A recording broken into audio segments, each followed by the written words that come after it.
नमस्कार. रामकृष्ण हरी. आज आपण वारकरी सत्संगाच्या निमित्ताने इथे जमलेलो आहोत.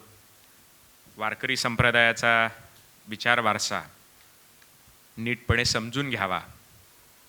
आपल्या देशाला आणि महाराष्ट्राला लाभलेली एक महत्त्वाची परंपरा, त्या परंपरेचा इतिहास, त्या परंपरेचा विचार जर आपल्या समाजात रुजला तर आपल्या समाजाला योग्य दिशा मिळेल आणि तशी ती मिळत आलेली आहे. जेव्हा जेव्हा आपण संतांपासून दूर गेलो तेव्हा तेव्हा आपलं नुकसान झालं आणि जेव्हा जेव्हा आपण संतांचं बोट पकडलं तेव्हा तेव्हा आपण पुढे गेलो असं आपल्याला इतिहासावरनं दिसतंय. त्यामुळे आपल्याला संतांचं बोट पकडून चालायचं आहे आणि त्यासाठी म्हणून संतांचा विचार आपण समजून घेतोय. आपल्याला माहिती आहे की पुण्यामध्ये जी पेशवाई होती त्या पेशवाईचा जो उत्तर काळ होता, या उत्तर काळामध्ये वारकरी संप्रदायावर बरेचसे निर्बंध आले. वारकरी संप्रदायाच्या प्रागतिक विचारांना छेद देण्याचा प्रयत्न केला गेला. त्याचं एक उदाहरण फक्त मी आपल्याला सांगतो की श्रीवर्धन नावाचं पेशव्यांचं एक मूळ गाव आहे. त्या श्रीवर्धन गावामध्ये एक कीर्तनकार कीर्तन करण्यासाठी आलेला होता. त्यांच्यासोबत त्यांचे बंधू आलेले होते आणि दोघंजण ते कीर्तन करायला लागले. आणि कीर्तन करताना तो जो कीर्तनकार होता त्यांनी कीर्तनामध्ये तुकाराम तुकाराम असं भजन करायला सांगितलं. वारकरी संप्रदायामध्ये कीर्तन करताना तुकाराम तुकाराम असं भजन करायचा प्रघात आहे. त्याला अनुसरून त्यांनी तुकाराम तुकाराम असं भजन करायला सांगितल्यानंतर त्या श्रीवर्धनच्या लक्ष्मीनारायणाच्या देवळामध्ये असलेल्या ब्राह्मणांनी त्याच्यावर आक्षेप घेतला आणि त्यांनी असं सांगितलं की आम्ही तुकाराम तुकाराम असं भजन करू शकत नाही, कारण आम्ही उच्चवर्णीय आहोत, आम्ही वरच्या जातीतले आहोत. हे सांगितल्यानंतर त्यांनी असं सांगितलं की ठीक आहे, तुम्ही उच्च जाती असाल, उच्चवर्णीय असाल, पण तुकाराम महाराजांचं नाव तर शेकडो वर्षांपासून सगळे साधुसंत घेत आलेले आहेत, त्यामुळे तुम्ही असं करू नका. असं म्हटल्यानंतर आम्हाला शहाणपणा शिकवतो का म्हणून ते सगळे उठले आणि साधारणपणे हाणामारीचा प्रसंग उभा राहिला. तेव्हा त्या कीर्तनकाराचे भाऊ उभे राहिले आणि त्या कीर्तनकारांच्या भावाने सांगितलं, गोसावी म्हणून होते, त्यांनी असं सांगितलं की ठीक आहे, माझ्या भावाचं चुकलं आहे, त्याच्याबद्दल मी माफी मागतो, असं म्हणून त्या कीर्तनकारांनी स्वतःच्या थोबाडीत मारून घेतली. आणि मग त्याच्या विरोधातली तक्रार की आम्हाला यांनी भजन करायला सांगितलं तुकाराम महाराजांच्या नावाचं, हा मोठा अपमान आहे असं समजून त्यांनी त्या विरोधातली तक्रार त्यावेळच्या जंजिरे सरकारमध्ये दाखल केली. म्हणजे एवढा निर्बंध ज्या काळामध्ये आलेला होता अशा काळामध्ये आपला वारकरी संप्रदाय टिकलेला आहे की जिथे तुकाराम महाराजांच्या नावाचं भजन केलं म्हणून थोबाडीत खाण्याचा प्रसंग येतो, त्याच्या विरोधामध्ये तक्रार होते. आणि हे मी असं सांगत नाही, याचा जो तक्रारीचा कागद आहे तो कागद विका राजवाडेंना मिळाला आणि विका राजवाडेंनी तो भारत इतिहास संशोधक मंडळाच्या समोर वाचला आणि तो त्या भारत इतिहास संशोधक मंडळाच्या पत्रिकेमध्ये छापलेला आहे. देहूकर तुकारामांच्या योग्यतेबद्दल तंटा या शीर्षकाखाली तो कागद, त्यावेळच्या लोकांची नावं याच्या सहित सगळं तिथं दिलेलं आहे.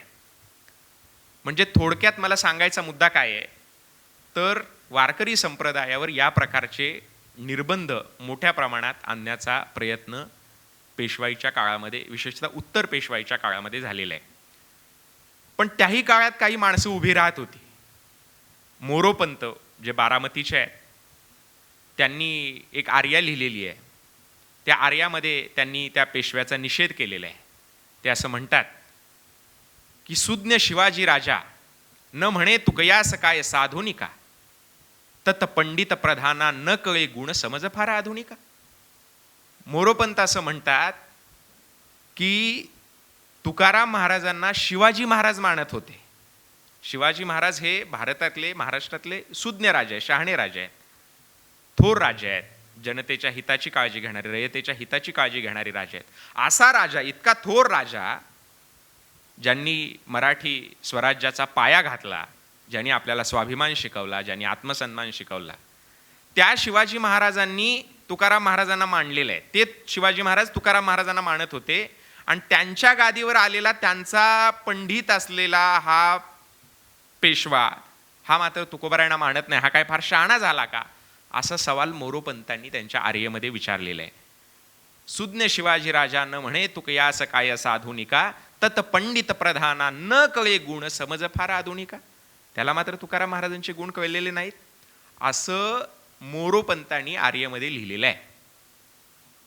थोडक्यात ज्या काळामध्ये एवढी कठोर बंधनं लादली गेलेली होती त्याही काळामध्ये वारकरी संप्रदाय टिकलेला होता.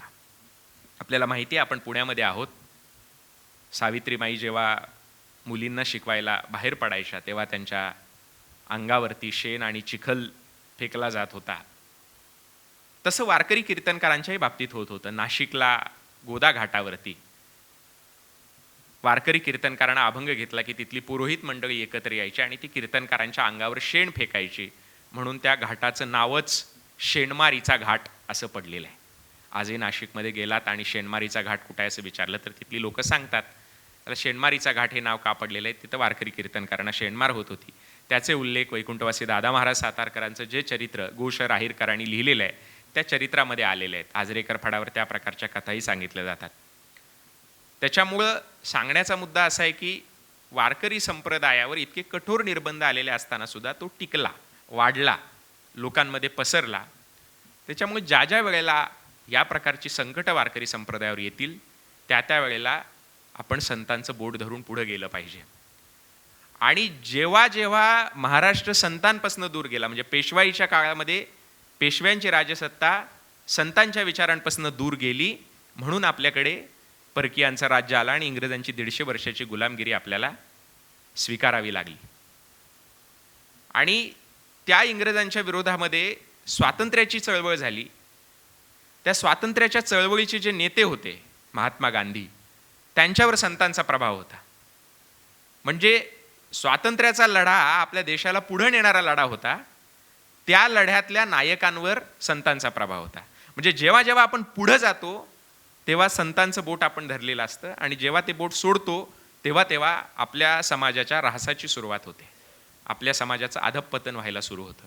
म्हणून आपण संत हे काय, आपलं होका यंत्र आहे. आपलं जहाज भरकटतंय का की योग्य मार्गाने चाललेलं आहे हे कळण्याचं एक होका यंत्र म्हणजे हा वारकरी संप्रदाय आहे. म्हणून आपण आजच्या काळामध्ये वारंवार वारकरी संप्रदाय समजून घेण्याचा प्रयत्न करत असतो. या वारकरी संप्रदायाची सुरुवात साधारणपणे 13व्या शतकामध्ये झाली. त्याच्या अगोदरपासून पांडुरंग हे दैवत होतं, पंढरपूरची वारी ही साधना होती. पण संतांच्या काळामध्ये त्याला एक त्यांनी तात्विक अधिष्ठान दिलं आणि मुख्यत्वे इथल्या जाती व्यवस्थेच्या विरोधामध्ये संतांनी बंडखोरी केली. म्हणून कवी बींनी असं म्हटलेलं आहे की त्या बड्या बंडवाल्यात ज्ञानेश्वर माने पहिला. बड्या बंडवाल्यांची जी परंपरा आहे, बंड करणाऱ्या लोकांची जी परंपरा आहे, आज बंड हा राजकीय पक्षातल्या लोकांनी इकडून तिकडे जाण्याला शब्द वापरला जातो, पण तसा बंड संतांना अपेक्षित नाही. किंवा त्या कवी बींनी जे म्हटले त्याला त्यांनी बंड मानलेलं नाही. बंड म्हणजे बंडखोरी अशीच. तर कवी बी असं म्हणतात की त्या बड्या बंडवाल्यात ज्ञानेश्वर माने पहिला. बड्या बंडवाल्यांची जी परंपरा आहे त्यात ज्ञानेश्वर हा पहिला आहे. म्हणून ज्ञानेश्वरचं आडनाव योगायोगाने बंडगर आहे. तर सांगण्याचा मुद्दा असा की ही बंडवाल्यांची परंपरा ज्ञानेश्वर माऊलींच्यापासून सुरू झाली आणि त्यांनी जातीभेदाच्या विरोधामध्ये, कारण भारतातला प्रधान प्रश्न हा जातीव्यवस्थेचे, वर्णव्यवस्थेचे आणि त्यातल्या विषमतेचे. त्यामुळे संतांनी जातीव्यवस्था नाकारली. आता काही लोकांचे आक्षेप वारकरी संप्रदायावर असे आहेत की संतांनी जातीव्यवस्थेच्या विरोधात नेमकं काय केलं, किंवा त्यांनी जर केलं असेल तुमच्या म्हणण्याप्रमाणे, म्हणजे आमच्या म्हणण्याप्रमाणे त्यांनी जर केलं असेल तर मग जातीव्यवस्था का नाही नष्ट झाली. तर मी पहिल्यांदा संतांनी काय केलं जातीभेदाच्या विरोधामध्ये ते सांगतो. जातीव्यवस्था ही काही नियमांवर आधारलेली व्यवस्था आहे. म्हणजे काही नियम केलेले आहेत आणि त्या नियमांवर ही जातीव्यवस्था आधारलेली आहे. म्हणजे उदाहरणार्थ मनुस्मृतीने हे नियम केले. महाराष्ट्रामध्ये मनुस्मृती लागू नव्हती, इथे याज्ञवल्क्य स्मृती लागू होती. बंगाल आणि त्या परिसरामध्ये मनुस्मृती लागू होती. तेव्हा या प्रकारचे जे स्मृती ग्रंथ महाराष्ट्रभर देशभर होते त्यांनी काही नियम केलेले होते जातीव्यवस्था मजबूत करण्यासाठी, टिकवण्यासाठी आणि त्याचं तंतोतंत पालन करण्यासाठी. आणि त्या नियमांचा पाया काय होता, तर त्या नियमांचा पाया हा विषमता होता. म्हणजे मी तुम्हाला एक उदाहरण सांगतो, मला आता ते ग्रंथाचं नाव आठवे ना, पण शूद्र कमलाकर असं काहीतरी आहे, शूद्राचार शिरोमणी काहीतरी असं आहे. म्हणजे तो ग्रंथ मुख्यत्वे शूद्रांनी कसं वागावं याच्यावर अवलंबून आहे. आणि शूद्र म्हणजे क्षत्रिय आणि वैश्यवर्ण नष्ट झाल्यामुळे ब्राह्मण सोडून सगळे शूद्र असा एक सिद्धांत प्रस्थापित झालेल्या काळात तो ग्रंथ आलेला आहे. आणि मग त्या शूद्रांना आचार शिकवायचा.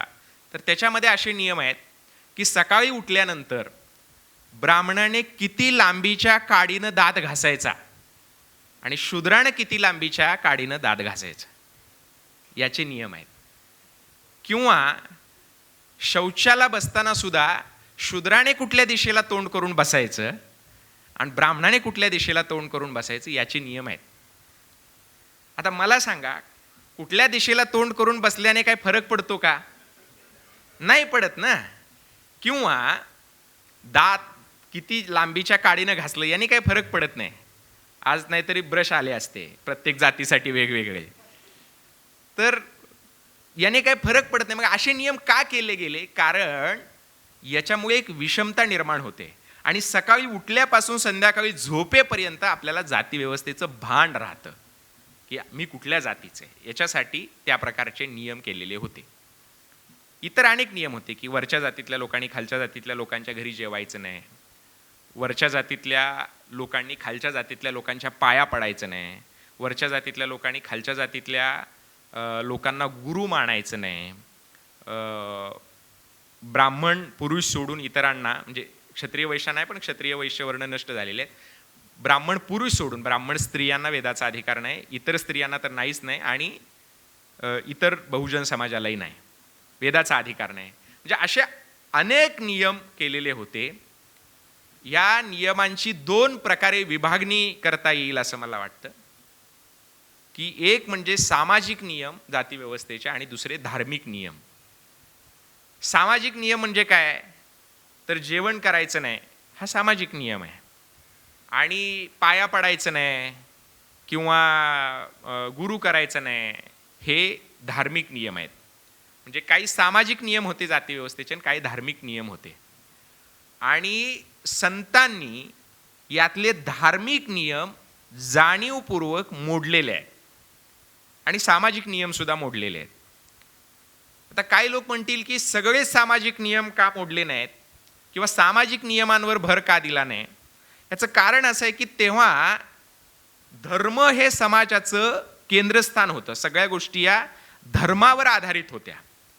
त्याच्यामुळे धार्मिक नियम मोडणं हे जाती व्यवस्थेसमोरचं जास्त मोठं आव्हान होतं आणि सामाजिक नियम मोडणं हे तुलनेने कमी आव्हान होतं. एक उदाहरण देऊन सांगतो. सामाजिक नियम काय जाती व्यवस्थेचा? तर खालच्या मानल्या गेलेल्या जातीतल्या लोकांनी वरच्या जातीतल्या लोकांचा व्यवसाय करायचा नाही, आणि उलट अर्थाने नियम आहेत. म्हणजे वरच्या वर्णातला माणूस जर असेल तर त्यानं खालच्या वर्णातल्या माणसाचं काम करायचं नाही. म्हणजे उदाहरणार्थ ब्राह्मण असेल तर त्यानं क्षत्रियाचं काम करायचं नाही, क्षत्रियानं वैश्याचं करायचं नाही, वैश्यानं शूद्राचं करायचं नाही. पण समजा त्याची उपजीविका जर भागेना त्याच्या वर्णातल्या कामांनी, म्हणजे समजा उदाहरणार्थ क्षत्रिय आहे, तो काय लढाई वगैरे करत असेल समजा, पण त्याचं त्याच्यावर भागेना, त्यानं काय करायचं? तर त्यानं त्याच्या खालच्या वर्णातल्या लोकांचं काम आपद धर्म म्हणून करायचं. आपद धर्म शाश्वत धर्म माहिती आहे ना? तर आपद धर्म म्हणजे नाईलाजानं करावा लागलेला धर्म. तर आपद धर्म म्हणून वरच्या वर्णातल्या व्यक्तीला त्याच्या लगतच्या खालच्या वर्णातलं काम करायचा अधिकार होता, पण एकदम खालच्या वर्णातलं नाही. म्हणजे ब्राह्मणाला क्षत्रियाचं काम करायचा अधिकार होता, म्हणजे ब्राह्मण राज्य चालवू शकत होते आपद धर्म म्हणून. तसा पेशव्यांनी चालवला ना, ते ब्राह्मण असूनही राज्यकारभार चालवला, पण ते आपद धर्म म्हणून. पण त्यांनी वैश्याचं काम करायचं नाही. कळलं का? क्षत्रियानं वैश्याचं केलेलं चालेल पण शूद्राचं करायचं नाही. आता हे वरच्याला खालचं लगतचं खालचं करायला चालतंय, पण खालच्याला वरच्याचं करायला चालत नाही. हा एक नियम होता असं म्हणू आपण, म्हणजे सामाजिक नियम. व्यवसाय ही गोष्ट आर्थिक याच्याशी संबंधित आहे ना. पण तुकाराम महाराजांनी काय केलं? तुकाराम महाराजांच्या अभंगामध्ये एक प्रमाण आहे, याती शूद्र वैश्यवाणी केला व्यवसाव. जातीनं कोण आहे? महाराज म्हणतात मी शूद्र आहे, शूद्रवंशी जन्मलो म्हणून दंभे मोकलिलो महाराजांनी म्हटलेले. पण व्यवसाय कुणाचा केला? याती शूद्र वैश्य वाणी केला व्यवसाव. म्हणजे कुणाचा व्यवसाय केला? वैश्यांचा व्यवसाय केला. म्हणजे हा सामाजिक नियम मोडला की नाही त्यांनी. पण हा नियम मोडला म्हणून तुकाराम महाराजांवर खटला भरलेला नाही. पण याच्या उलट तुकाराम महाराजांच्या अनेक ब्राह्मण लोक पाया पडतात म्हणून त्यांच्यावर खटला भरला गेलेला आहे. म्हणजे धार्मिक नियम जो आहे किंवा वेदाचा अर्थ सांगितला म्हणून त्यांच्यावर खटला भरलेला आहे. तुम्ही कुणबी असून वेदांचा अर्थ सांगता म्हणून त्यांच्यावर खटला भरलेला आहे. म्हणजे धार्मिक नियम मोडल्यानंतर खटले भरले जात होते आणि सामाजिक किंवा आर्थिक नियम मोडल्यानंतर जाती व्यवस्थेचे खटले भरले जात नव्हते. म्हणजे त्यावेळेला जाती व्यवस्था टिकवण्याच्या दृष्टीनं धार्मिक नियम हे महत्त्वाचे होते, आर्थिक सामाजिक नियम फारसे महत्त्वाचे नव्हते. म्हणून संतांनी मुख्यत्वे धार्मिक नियम जाती व्यवस्थेचे जे आहेत ते मोडण्यावर भर दिला. आता त्याची काही उदाहरणं सांगतो. उदाहरणार्थ पहिल्यांदा सामाजिक नियम सांगतो. सामाजिक नियम हा होता की वरच्या जातीतल्या व्यक्तीने खालच्या जातीतल्या व्यक्तीच्या हातचं अन्न पाणी घ्यायचं नाही. म्हणजे नुसतं अन्न पाणी घ्यायचं नाही असा नियम नव्हता. किती कठोर होता. अगदी अलीकडच्या काळातलं सांगतो. एक पंडित शिवनाथ शास्त्री नावाचे शास्त्री होते. त्यांनी त्यांचं आत्मचरित्र लिहिले. ते मराठीमध्ये आलेलं आहे. महाराष्ट्र साहित्य संस्कृती मंडळाच्या वेबसाईटवर आहे. कोणाला वाचायचं असेल तर वाचू शकतो. तर त्यांनी असं म्हटलंय की ते जेव्हा दक्षिणेमध्ये गेले आणि आंघोळ केली तर ज्या व्यक्तीनं ते पाणी तापवलेलं होतं तो व्यक्ती कामठी जातीचा होता. आणि कामठी जातीच्या व्यक्तीनं तापवलेल्या पाण्याची आंघोळ केली म्हणून शिवनाथ शास्त्रीवर बहिष्कार टाकला. पाणी पिला असं मी म्हणत, काय केलं, फक्त आंघोळ केली. कामठी जातीच्या व्यक्तीनं तापवलेल्या पाण्याची आंघोळ केली म्हणून त्यांच्यावर बहिष्कार टाकला. याच्या पलीकडे जाऊन सांगतो तुम्हाला की शूद्राची नजर जरी एखाद्या अन्नावर गेली, शूद्राची नजर जरी एखाद्या अन्नावर गेली तर ते अन्न विटाळलं जात होतं. म्हणून रेल्वेमध्ये ब्राह्मण प्रवाशांच्या करता वेगळा पडदा टाकला जायचा की शूद्राची नजर त्याच्या जेवणावर पडू नये म्हणून. हे 19व्या-20व्या शतकातल्या शिवनाथ शास्त्रींनी लिहून ठेवलंय. त्या पार्श्वभूमीवर त्या सामाजिक व्यवस्थेमध्ये 13व्या शतकामध्ये नामदेवराय चोखोबारायांच्या घरी जाऊन जेवत होते. त्या सामाजिक परिस्थितीमध्ये म्हणजे किती क्रांतिकारक पाऊल असेल विचार करा की नामदेवराय चोखोबारायांच्या घरी जाऊन जेवत. आज आपल्याला त्याचं काही विशेष वाटणार नाही कारण कोणी कुणाच्या घरी खायला लागलेले तरी काही पाळणारे आहेत नाही असं नाही.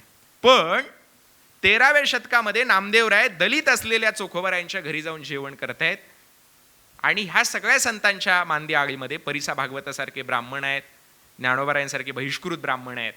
म्हणजे हे सुद्धा सगळेजण जाऊन चोखोबारायांच्या घरी जेवण करतायत. एकनाथ महाराज राणू नावाचा एक दलित जातीतला भक्त आहे त्याच्या घरी जाऊन जेवण करतात. बरं, जेवण करणं ही साधी गोष्ट नव्हती. त्या काळातला व्यवहार ज्ञानेश्वरीमध्ये नोंदवला गेलेला आहे सनातन्यांचा. सांगेक शूद्रा घरी आघवी, पक्वाण्य आहाती बरवी, द्विजे केवी शेवावी, दुर्बळू जरी जहाला. म्हणजे शूद्राच्या घरी पक्वान्न असतील आणि एखाद्या ब्राह्मणावर किंवा द्विजावर उपासमारीची जरी वेळ आली तरी त्यानं ते अन्न पाणी खाऊ नये. उपासमारीची जरी वेळ आली आणि त्याच्या घरी पक्वान्न जरी असली तरी ती खाऊ नयेत असा नियम होता. आता एकनाथ महाराजांवर तर काही उपासमारीची वेळ आलेली नव्हती, नामदेवरायांवर आलेली नव्हती, तरीही हे संत दलितांच्या घरी जाऊन जेवण करत होते. नामदेवराय 13व्या शतकामध्ये जाऊन चोखोबारायांच्या घरी जेवले. 15व्या शतकामध्ये एकनाथ महाराज राणू नावाच्या एका दलित भगवत भक्ताच्या घरी जाऊन जेवले. म्हणजे हा जेवण्याचा नियम मोडला गेलेला आहे. किंवा मी जे सांगितलं की शूद्राच्या नुसत्या नजरेनं ते अन्न पाणी विटाळलं जात होतं. त्या पार्श्वभूमीवर चोखोबारायांच्या अमृत शुद्धीची कथा आहे की एकदा स्वर्गामध्ये अमृत नासलं, म्हणजे अमृताला रोग झाला. अमृत म्हणजे माहिती आहे ना, हां, ते पेल्यावर माणूस मरत नाही. हां, माझ्याकडे भरपूर आहे, कोणाला पाहिजे असेल तर या, देतो मी. तर खरंच येचाल. तर ते अमृत जे आहे ते नासलं आणि ते शुद्ध करण्यासाठी इंद्र खाली आला. म्हणजे इंद्राला नारदांनी सांगितलं, पांडुरंगाने मग त्यांना चोखोबारायांच्या घरी पाठवलं आणि चोखोबारायांनी नुसतं नजर फिरवली तर ते अमृत शुद्ध झालं, अशी कथा आहे. म्हणजे इथं नजर फिरवून अमृत शुद्ध करणाऱ्या चोखोबऱ्यांची कथा वारकरी संप्रदायामध्ये, आणि तिकडं 20व्या शतकात 19व्या शतकामध्ये नुसत्या दृष्टीने जेवण अशुद्ध होतं अशा प्रकारची धारणा आहे. आणि नुसती धारणा आहे असं नाही, किंवा हे ग्रंथात लिहून ठेवलंय असं नाही, याची प्रत्यक्ष अंमलबजावणी होत होती. त्या काळामध्ये संतांनी हे केलेलं आहे. म्हणजे जेवण्याचा नियम मोडला. त्याच्यासाठी एक प्रयोगच संतांनी सुरू केलेला होता. त्या प्रयोगाचं नाव काय? काला, गोपाळ काला. संतांनी गोपाळ काला सुरू केला. गोपाळ काला म्हणजे काय तर एक विदर्भामध्ये वासुदेव महाराज अकोटकर नावाचे एक कीर्तनकार होते. ते असं म्हणायचे की गोपाळ काला म्हणजे समतावादाचं प्रॅक्टिकल आहे. समतावाद जो संतांनी मांडला त्याचं प्रॅक्टिकल म्हणजे काय आहे? गोपाळ काला आहे. गोपाळ काल्यामध्ये काय होतं तर सगळ्या जातीतल्या लोकांच्या घरचं जेवण एकत्र करायचं आणि ते एकमेकांमध्ये वाटून खायचं. आता काय लोकांनी याच्यावर काय शक्कल लढवली माहिती आहे का? आणि त्याच्यासाठी संतांनी आधार दिला होता की भगवान श्रीकृष्णाच्या काळामध्ये सगळेजण गोपाळ काला करत होते ना, सगळ्या जातीचे लोक एकमेकांच्या घरी जेवत होते, तर तसं आपण जेवायला पाहिजे. हे संतांचं काय होतं, त्याच्या मागचा युक्तिवाद होता असं आपण म्हणू. आता याच्यावर काही लोकांनी मग संतांनी गोपाळ काला केला, पण पुढच्या काळात लोकांनी त्याच्यावर काय युक्तिवाद केला माहिती आहे का? की भगवान श्रीकृष्णाच्या काळामध्ये जो गोपाळ काला होता त्याच्यामध्ये कुठल्या जातीचे लोक होते? गोपाळ जातीचे लोक होते. गोपाळ म्हणजे एकाच जातीचे लोक होते.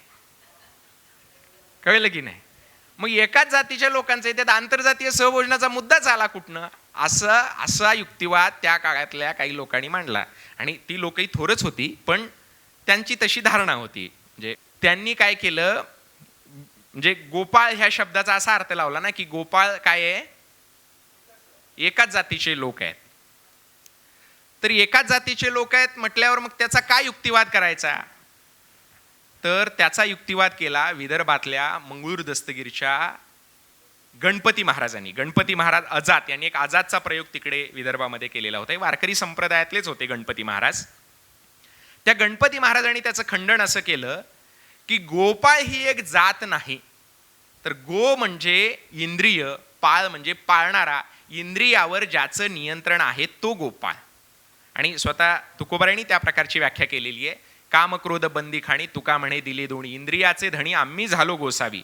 गोसावी म्हणजे गोस्वामी हा मूळचा शब्द आहे. गो म्हणजे इंद्रिय, स्वामी म्हणजे मालक, आम्ही इंद्रियाचे मालक आहोत, म्हणून ते सगळे काय झाले? गोपाळ झाले. किंवा एक जनाबाईंचा प्रसिद्ध अभंग आहे, विठू माझा लेकरू वाळा संगे गोपाळांचा मेळा, पुढे चाले ज्ञानेश्वर मागे मुक्ताई सुंदर, चोखा बंका कडेवरी नामा करंगोळी धरी वगैरे असा अभंग आहे. आता गोपाळांचा मेळा म्हणून जनाबाईंनी ज्या संतांची नावं दिलेली आहेत ते संत काय गोपाळ जातीचे होते का हो? सगळे वेगवेगळ्या जातीचे होते का नाही? म्हणजे कोण होते? ज्ञानोबराय बहिष्कृत ब्राह्मण होते आणि सगळी भावंड. नामदेवराय शिंपी होते, चोखा बंका दलित होते. म्हणजे सगळ्या जातीचे लोक काय होते? गोपाळ होते. त्यामुळे गोपाळ ही एक जात. त्याच्यामुळे गोपाळ काला म्हणजे फक्त गोपाळांचं सहभोजन नाही, तर ते सगळ्या जातीतल्या गोपाळांचं काय आहे? सहभोजन आहे. असा युक्तिवाद कोणी मांडला? गणपती महाराजांनी. आणि जो खरा होता, म्हणजे संतांचीच प्रमाणं दिली तर ते आपल्याला कळतं की गोपाळ म्हणजे एक गवळी नावाची जात आहे ना, गवळी किंवा गोपाळ अशी एक भटक्या विमुक्तांमध्ये जात आहे. तर ती एकमेव जात नव्हे, गोपाळ म्हणजे जात नव्हे, तर सगळ्या जातीतले गोपाळ असं आहे, असं त्याच्या मागचं लॉजिक मांडलं. तर असा गोपाळ काला संतांनी सुरू केला. आणि काय सांगितलं? हा गोपाळ काला कुठे? तर वाळवंटामध्ये. म्हणजे वाळवंट ही संतांची प्रयोगशाळा होती. काय लॅबोरेटरी. आणि त्याच्यामध्ये हे सगळे संत एकत्र यायचे आणि गोपाळ काला करायचे. ह्या गोपाळ काल्यामध्ये सगळे संत एकमेकाच्या हातचं खायचे. एकमेका देऊ मुखी सुखे घालू हुंबरी, असं तुकोबारायांनी म्हटलेलं आहे की एकमेकांच्या मुखामध्ये घास भरवायचा. असा एक जातीभेदाच्या विरोधातला प्रयोग संतांनी 13व्या शतकामध्ये केला की जो अलीकडच्या काळामध्ये सुद्धा आंतरजातीय सहभोजनाचे प्रयोग सहजासहजी होऊ शकत नव्हते. मी तुम्हाला सांगतो, शाहू महाराजांच्या नंतर जी ब्राह्मणेतर चळवळ सुरू झाली त्याच्यामध्ये काही नेते होते, उदाहरणार्थ अण्णासाहेब लठ्ठे होते किंवा इतरही लोक होते. तर ही मंडळी सहसा दलितांच्या घरी जेवण करणं किंवा दलितांसोबत पंक्तीला बसून जेवण करणं ह्या गोष्टी करायचं धाडस दाखवत नव्हती. सुधारणावादी चळवळीतली माणसं म्हणतोय मी, हां, आणि अलीकडच्या काळातली ती सुद्धा हे धाडस करू शकत नव्हती. त्या काळातल्या याच्यात विजयी मराठा वगैरे अंकामध्ये लिहिले गेलेलं आहे की जेव्हा ब्राह्मणेतर परिषदेचं अधिवेशन संपायचं तेव्हा कायस्थ, जैन, लिंगायत आणि मराठा या 4 प्रमुख जातींच्या वेगवेगळ्या पंक्ती बसायच्या. हे सुधारणावादी बहुजन परंपरेतलं सांगतोय मी, आणि कितव्या शतकातलं? 20व्या शतकातलं, 19व्या शतकातलं सांगतोय. त्या पार्श्वभूमीवर संतांचं कार्य बघा. 13व्या शतकामध्ये, 15व्या शतकामध्ये हे संत हे सगळं करतायत. आणि तरी आपल्याला आपण लोक असे प्रश्न विचारतो, म्हणजे आपण नाही विचारत पण काही लोक असे प्रश्न विचारतात, संतांनी जातीभेदाच्या विरोधामध्ये काय केलं? संतांनी जसा हा सामाजिक नियम मोडला तसे संतांनी बरेच धार्मिक नियमही जातीव्यवस्थेचे मोडले. त्याच्यामध्ये एक नियम होता तो म्हणजे वरच्या जातीतल्या लोकांनी खालच्या जातीतल्या व्यक्तीला गुरु करायचं नाही. म्हणजे जेव्हा बहिणाबाईंनी तुकोबारायांना गुरु मांडलं, बहिणाबाई कोण होत्या माहिती आहे? बहिणाबाई म्हणजे बहिणाबाई पाठक वेगळ्या आणि बहिणाबाई चौधरी वेगळ्या. बहिणाबाई चौधरी या कवयित्री होत्या. मला एकदा इंद्रजित भालेरावाने असा किस्सा सांगितला होता की त्यांच्याकडे PhDचा एक जण आला आणि तो म्हटला मला बहिणाबाईंवर PhD करायचं आहे. तर सर म्हटले ठीक आहे कर, काही तुला मदत पाहिजे, मार्गदर्शन पाहिजे तर मी सांगतो म्हटले. ते म्हटले पण कुठल्या बहिणाबाईंवर करणार आहे? म्हटले कुठल्या बहिणाबाईंवर म्हणजे एकच तर बहिणाबाई आहे, चौधरी, तुकोबारायांच्या शिष्या. म्हणजे हे PhD वाल्या लोकांचं सोडा, म्हणजे ते स्वाभाविक आहे. पण अनेकदा जी वर्तमानपत्रामध्ये छापून येतं त्याच्यामध्ये सुद्धा बहिणाबाई पाठकांविषयी लिहितात आणि त्यांचा फोटो सर्च केल्यावर सहजासहजी मिळत नाही ना, म्हणून फोटो बहिणाबाई चौधरींचा टाकतात. तर अशा गमती जमती आहेत. पण महाराष्ट्रात या 2 बहिणाबाई होऊन गेल्या, एक बहिणाबाई पाठक आणि एक बहिणाबाई चौधरी अलीकडच्या काळातल्या खानदेशातल्या आणि बहिणाबाई पाठक ह्या तुकोबारायांच्या काळातल्या होत्या. त्या बहिणाबाई जन्माने ब्राह्मण, म्हणजे वारकरी संप्रदाय कुठल्याही एका जातीचा द्वेष करणारा संप्रदाय नाही. या संप्रदायात ब्राह्मणांनाही समतेचं स्थान आहे. हां, तर त्या बहिणाबाई संभाजीनगर जिल्ह्यातल्या शिवूरच्या लहानपणी लग्न झालं, वयाच्या 3ऱ्या वर्षी त्यांचं लग्न झालं. आणि नवरा किती वर्षाचा? तर 30 वर्षाचा. आणि त्याचं पहिलं लग्न झालेलं होतं, म्हणजे बिजबर होता. आणि बहिणाबाईंचं दुसरं लग्न 3 वर्ष वयाच्या. पण त्यांच्या पतीचं म्हणजे गंगाधर पंत जे पाठक होते त्यांचा आणि त्यांच्या भावकीतल्या लोकांचं काहीतरी भांडण झालं आणि त्यामुळे त्यांनी घर सोडलं.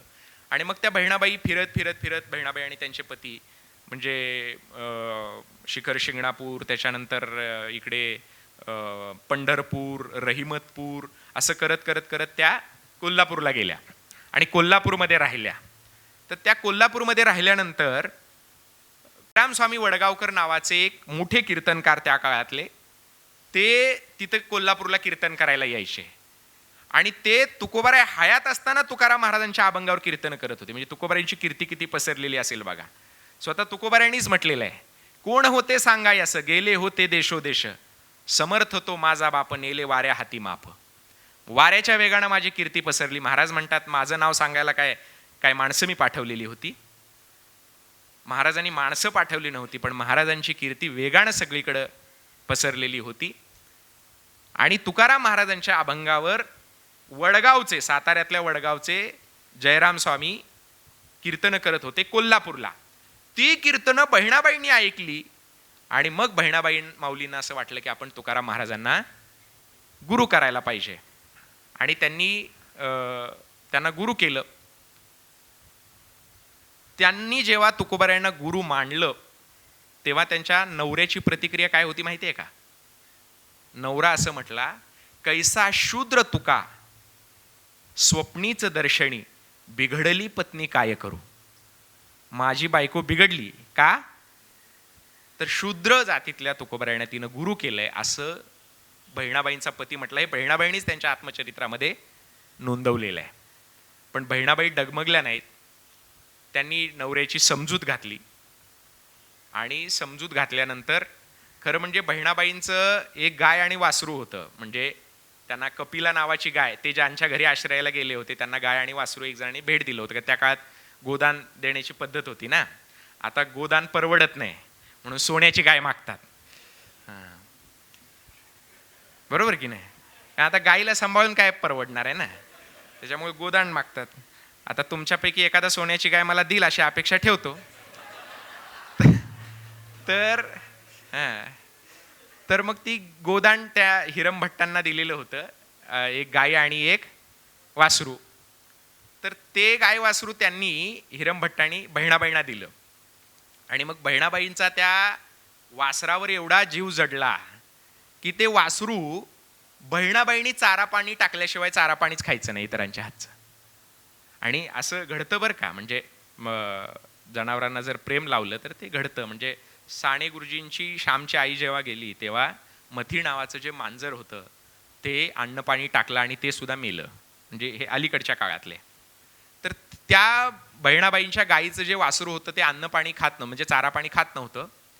आणि एकदा काय झालं की बहिणाबाईंचा सगळीकडे महिमा पसरला. म्हणजे बहिणाबाई कीर्तनाला जायच्या आणि कीर्तनाला जाताना सुद्धा त्या वासराला घेऊन जायच्या.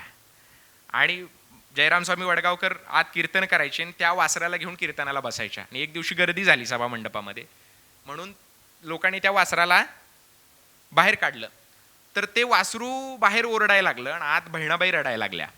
जयराम स्वामींनी चौकशी केली की ही कुठली पोरगी आहे आणि ही का रडायला लागली आहे. तर ते म्हटली ही मुलगी आहे आणि हिचं एक वासरू घेऊन कीर्तनाला येते आणि इथं जागा नाही म्हणून आम्ही वासरू बाहेर काढले तर ही रडायला लागली आहे. जयराम स्वामी म्हटले नाही, त्यांचं एवढं प्रेम असेल तर त्याला जनावर कसं म्हणता येईल, त्याला आत आणा. म्हणून त्या वासराला आत आणलं. आणि कीर्तन झालं की सगळे लोक जयराम स्वामींच्या पाया पडायला जायचे. कीर्तनकाराच्या पाया पडतात ना, जुन्या काळात पडायचे. तर ते वासरू, कारण त्या काळातले कीर्तनकार खरं बोलायचे ना, तर ते सगळेजण पाया पडायला लागले जयराम स्वामींच्या. आणि शेवटी बहिणाबाईंनी त्यांच्या पायावर डोकं टेकवलं जयराम स्वामींच्या. आणि आश्चर्य असं आहे की बहिणाबाई डोकं ठेवून बाजूला गेल्या, ते वासरू आलं आणि वासरानं सुद्धा पायावर डोकं ठेकवलं आणि वासरू बाजूला झालं. बहिणाबाईंचा नावलौकिक व्हायला लागला. नवऱ्याला एवढा राग आला, कारण नवरा अहंकारी होता. कसा अहंकारी होता बहिणाबाई सांगतात. भ्रतार म्हणे, भ्रतार म्हणजे नवरा, भ्रतार म्हणे आम्ही की ब्राह्मण वेदाचे पठण सदा करू, अशी त्याला गुरुमी होती. तर त्याने काय केलं, बहिणाबाईंचा हा प्रसंग जेव्हा कळला तेव्हा घरी येऊन बहिणाबाईंना मारायला सुरुवात केली.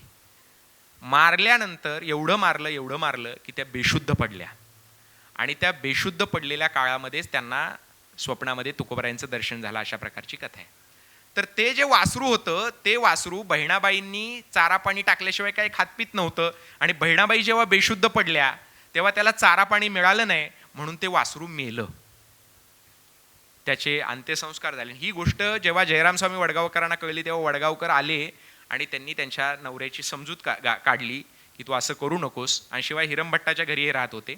आणि त्याच काळात तुकोबरायांना गुरु बहिणाबाईंनी मांडलेलं होतं. म्हणून हा म्हणतो की कैसा शूद्र तुका स्वप्नीचं दर्शनी बिघडली पत्नी काय करू. हे जेव्हा सगळं झालं आणि बहिणाबाई मग शेवटी नवऱ्याची समजूत घातली वडगावकर महाराजांनी. आणि मग ते दोघं जण म्हणजे बहिणाबाई आणि त्यांचा पती हे दोघं जण मिळून कुठं गेले, देहूला गेले. देहूमध्ये तुकोबाराय त्यांचं जे पूर्वजांनी बांधलेलं मंदिर आहे विठोबा रुक्माईचं, तिथं आरती करत होते असं बहिणाबाईंनी लिहिलेलं आहे. तर त्यांनी तुकोबारायांचे अभंग ऐकून तुकोबारायांची जी कल्पना केली होती की तुकाराम महाराज कसे असतील काय असतील, तर त्यांना अगदी तसेच तुकाराम महाराज दिसले. म्हणजे त्या अभंगातनं एक तेज आपल्याला कळतं ना की काय कसे असतील महाराज. तर एरवी आमच्या बाबतीत कळत नाही, कारण आम्ही जर साध्या ड्रेसमध्ये आलो तर लोक आम्हाला काही ओळखत पण नाहीत. नीरज जैन आहेत ना सर, तर मी यवतमाळला गेलो तर त्यांनी काही सुरुवातीला ओळखलं नाही. जेव्हा सांगितलं हे महाराज आहेत, त्यांनी आधी बघितलेलं होतं मला.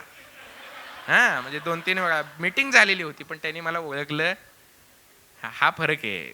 तुकोबारायांची कल्पना त्यांनी जशी केलेली होती बहिणाबहिणी, अगदी तसे तुकोबाराय त्यांना दिसले. आणि मग आता उतरायचं कुठं?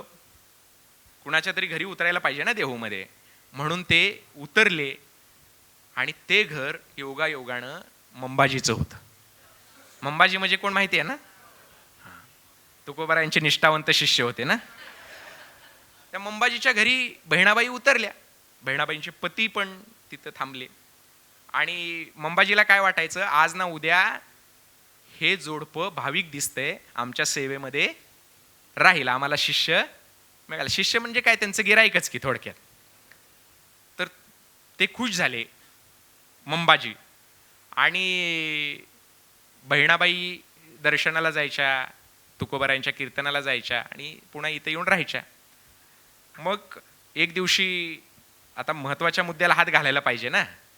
तर मंबाजीनं हात घातला आणि मंबाजी म्हटला की तुम्ही ब्राह्मण आहे, सत्शील आहे, चारित्र्य संपन्न आहे, धार्मिक आहे, भाविक आहे, तर तुम्ही मला गुरु करा, मी तुम्हाला उपदेश द्यायला तयार आहे. ते म्हणले तुम्ही तयार असाल हो, आम्ही केलं पाहिजे ना. तर ते म्हटले का, तुम्ही का करणार नाही? तर ते म्हटले की बहिणाबाई म्हटलं मी तुकोबारायांना गुरु मानलेला आहे. गुरु मानलेला आहे म्हणल्यावर त्याचा राग उफाळून आला आणि तो म्हटला स्वप्नीचा उपदेश गुरु केला शूद्र, तोही बळीभद्र ज्ञानहीन. करून करून गुरु कुणाला केलं? शूद्राला, ज्ञानहीन माणसाला. हा तुकोबारायांना ज्ञानहीन म्हणतो. तर बहिणाबाई म्हटल्या ते कसे असू द्यात, आम्ही त्यांना गुरु केलेलं आहे. आणि मग आता मंबाजीला गुदगुले झाले असतील ना. मंबाजीला प्रचंड राग आला आणि तो एवढा रागीट होता, क्रोधिष्ट होता की त्यानं यांचं सामान घराबाहेर फेकून दिलं की आमच्या घरी राहू नका म्हणून. ते ठीक आहे, आपण कसं तरी मान्य करू की ठीक आहे, व काही माणसं असतात. पण तो एवढा क्रूर होता की त्यानं हातामध्ये काठी घेतली आणि जी गाय होती बहिणाबाईंची कपिला, त्या कपिला गाईला प्रचंड मारलं. तर गाईचा काय दोष होता का? भांडण तुमचं तुकोबारायांशी आणि बहिणाबाईंशी होतं फार तर. म्हणजे भांडण असायचंही खरं तर काही कारण नव्हतं. त्यांचा व्यक्तिगत अधिकार होता ना कुणाला गुरु मानायचा हा. पण समजा यांच्याशी भांडण आहे असं जरी मानलं तर गाईला मारायची गरज होती का? आणि आता त्याच प्रवृत्ती गोरक्षण करतात. लक्षात आलं ना. तर त्या गाईला त्यांनी त्या मंबाजीनं मारलं. बहिणाबाई गेल्या आणि अर्थात त्यांनी गुरु मानलं. तुकोबारायांच्या नंतर त्या काही वर्ष हयात होत्या. त्यांनी हे सगळं आत्मचरित्र विस्ताराने लिहून ठेवलेलं आहे. इतकं गोड चरित्र आहे. आता आपल्याला चरित्र ऐकताना एवढं सगळा तो इतिहास आठवतोय, तर तो बहिणाबाईंच्या शब्दामध्ये किती गोड असेल ची कल्पना करा. तर तो सुंदर इतिहास, बहिणाबाईंचं जर गाथा तुम्ही सर्च केली नेटवर तर मिळते तुम्हाला, त्याच्यात तुम्ही तो सगळा वाचू शकता चरित्र त्यांचं. बहिणाबाईंप्रमाणेच परिसा भागवतांनी सुद्धा नामदेवरायांना गुरु मानलं. परिसा भागवत जन्माने ब्राह्मण होते. हे जे जयराम स्वामी वडगावकर सांगितलं ना मी तुम्हाला की ज्यांची कीर्तनं कुणी ऐकली? बहिणाबाईने ऐकली. त्या जयराम स्वामी वडगावकरांचे गुरु होते कृष्णप्पा. हे कृष्णप्पा ब्राह्मण, जयराम स्वामी पण ब्राह्मण. कृष्णप्पांचे जे गुरु होते ते शांतलिंगप्पा. हे जन्माने लिंगायत जंगम होते, जंगम जातीतले. म्हणजे गुरु तो सकाळशी ब्राह्मण, जरी झाला क्रियाहीण तरी तयासीच शरण अनन्य भावे असावे, असं ज्या काळात लिहिलं जात होतं त्या काळामध्ये ह्या संतांनी तो नियम मोडून टाकला. आणि आपण बघितलं तर सगळे संत हे जातीचा आधार न घेता बहुजन संतांना ब्राह्मण संत शरण जात होते आणि त्यांना गुरु मानत होते. तिकडे उत्तर भारतामध्ये मीराबाईंनी कुणाला गुरु मानलं? जे बरोबर उत्तर सांगतील त्यांना उधार 11 रुपये. कुणाला गुरु मानलं? रोहिदासांना गुरु मानलं, पण उधार 11 रुपये आहेत. तर म्हणजे जर आपण बघितलं तर सगळे लोक जातीचा नियम गुरु करताना मोडताना दिसत आहेत. दुसरा, स्त्री पुरुष विषमतेचा नियम आहे. पण बहिणाबाईंचे अनेक पुरुष संत आहेत. त्याचप्रमाणे मुक्ताई माऊलींचे पण अनेक पुरुष संत आहेत, पुरुष संत शिष्य आहेत. आणि बहिणाबाईंचे पण अनेक शिष्य पुरुष आहेत. दुसरं, मुस्लिम धर्मियांचे पण हिंदू शिष्य आहेत. म्हणजे उदाहरणार्थ शेख मोहम्मद बाबांचे जे शिष्य आहेत, मुधा पांगुळ वगैरे, मोहम्मदाचा धर्म जागो असं ज्यांनी म्हटलेलं आहे, ते हिंदू होते, पण मुस्लिम धर्मीय असलेल्या शेख मोहम्मद बाबांना गुरु मानत होते. किंवा अगदी अलीकडच्या काळातलं उदाहरण आपल्याला माहिती आहे, जैतूनबे अक्का. अक्कांना हजारो लोक मानत होते, हजारो वारकऱ्यांनी त्यांच्याकडनं माळा घातलेल्या होत्या. जैतूनबे अक्का एक मुस्लिम स्त्री, पण त्या कीर्तन करायच्या. त्यांचा आळंदीला मठ आहे, पंढरपूरला मठ आहे. त्याच्यामुळं मुस्लिमांना हिंदू शिष्य मानतायत, आणि उलट बाजूने असंही आहे की अनेक मुस्लिम हिंदूंना शिष्य मानतायत वारकरी संप्रदाय. म्हणजे उदाहरणार्थ वजीर खान नावाचे एक होते, ते दादा महाराज सातारकरांना गुरु मानायचे. म्हणजे धर्माचा नियम गुरु करण्याच्या बाबतीमध्ये संतांनी मोडला, स्त्री पुरुष विषमतेचा नियम मोडला, आणि जातीचा नियम मोडला, वर्णाचा नियम मोडला. त्याच्यामुळं गुरु करण्याच्या बाबतीमध्ये त्यांनी हे नियम झुगारून दिले. दुसरं आणखी कशाच्या बाबतीमध्ये नियम झुगारून दिला? संतांच्या अगोदरच्या काळामध्ये पाया पडण्याच्या बाबतीमध्ये नियम होते की एखादा शूद्र वयाने, ज्ञानाने, मानाने, कर्तृत्वाने किती श्रेष्ठ असला तरी त्याच्या उच्चवर्णीयांनी पाया पडायचं नाही. आणि ह्या नियमाचं किती तंतोतंत पालन होतं याचा एक किस्सा नेहमी सांगितला जातो की एक स्त्रीची भूमिका करणारे प्रख्यात कलावंत होते. काय नाव त्यांचं? बालगंधर्व. ते जन्माने ब्राह्मण होते. आणि दुसरे एक कलावंत होते, जन्माने मराठा होते, त्यांचं नाव संगीत सूर्य केशवराव भोसले. तर ह्या दोघांनी एका नाटकामध्ये की चित्रपटामध्ये भूमिका केली होती एकत्रच. आणि त्या चित्रपटामध्ये दोघांनी भूमिका केली आणि त्यात बालगंधर्व स्त्रीच्या भूमिकेमध्ये होते आणि हे केशवराव भोसले पुरुषाच्या भूमिकेमध्ये होते. आणि त्या चित्रपटामध्ये किंवा नाटकामध्ये प्रसंग असा आला की केशवराव भोसले जे पुरुषाच्या भूमिकेत आहेत त्यांच्या बालगंधर्व पाया पडत आहेत, स्त्रीच्या भूमिकेत असलेले बालगंधर्व पाया पडत आहेत. पण त्याच्यावर अशी चर्चा झाली की चित्रपटात का असेना पण एका ब्राह्मणाला मराठ्याच्या पाया पडताना कसं दाखवायचं, आणि तो सीन कट करण्यात आला. हे कुठल्या काळातलं सांगतोय मी? अलीकडच्या काळातलं सांगतोय. संतांनी 13व्या शतकामध्ये काय सांगितलं, म्हणजे जे तुकोबरायांनी नंतर सांगितलंय पण ते आधीपासूनच होत होतं. काय? वर्ण अभिमान विसरल्या याती एक एका लोटांगणी जाती रे. लोटांगण घालतात एकमेकांना. आणि काय कसं लोटांगण घालतात? वर्ण अभिमान विसरल्या याती, जातीचा आणि वर्णाचा अभिमान विसरून पाया पडतात. पंढरीच्या लोका नाही अभिमान, पाया पडती जन एकमेका. पंढरीच्या लोकांना अभिमान नाही, ते एकमेकाच्या पाया पडतात. म्हणजे पाया पडण्याचा जो नियम आहे तो सुद्धा संतांनी मोडलेला होता. म्हणजे थोडक्यात काय तर पंढरपूरच्या वाळवंटामध्ये संतांनी समतेचे 2 प्रयोग केले. एक गोपाळकाल्याचा प्रयोग आणि दुसरा कुठला? पाया पडण्याचा प्रयोग. ह्या 2 प्रयोगांची प्रयोगशाळा म्हणजे पंढरपूरचं वाळवंट.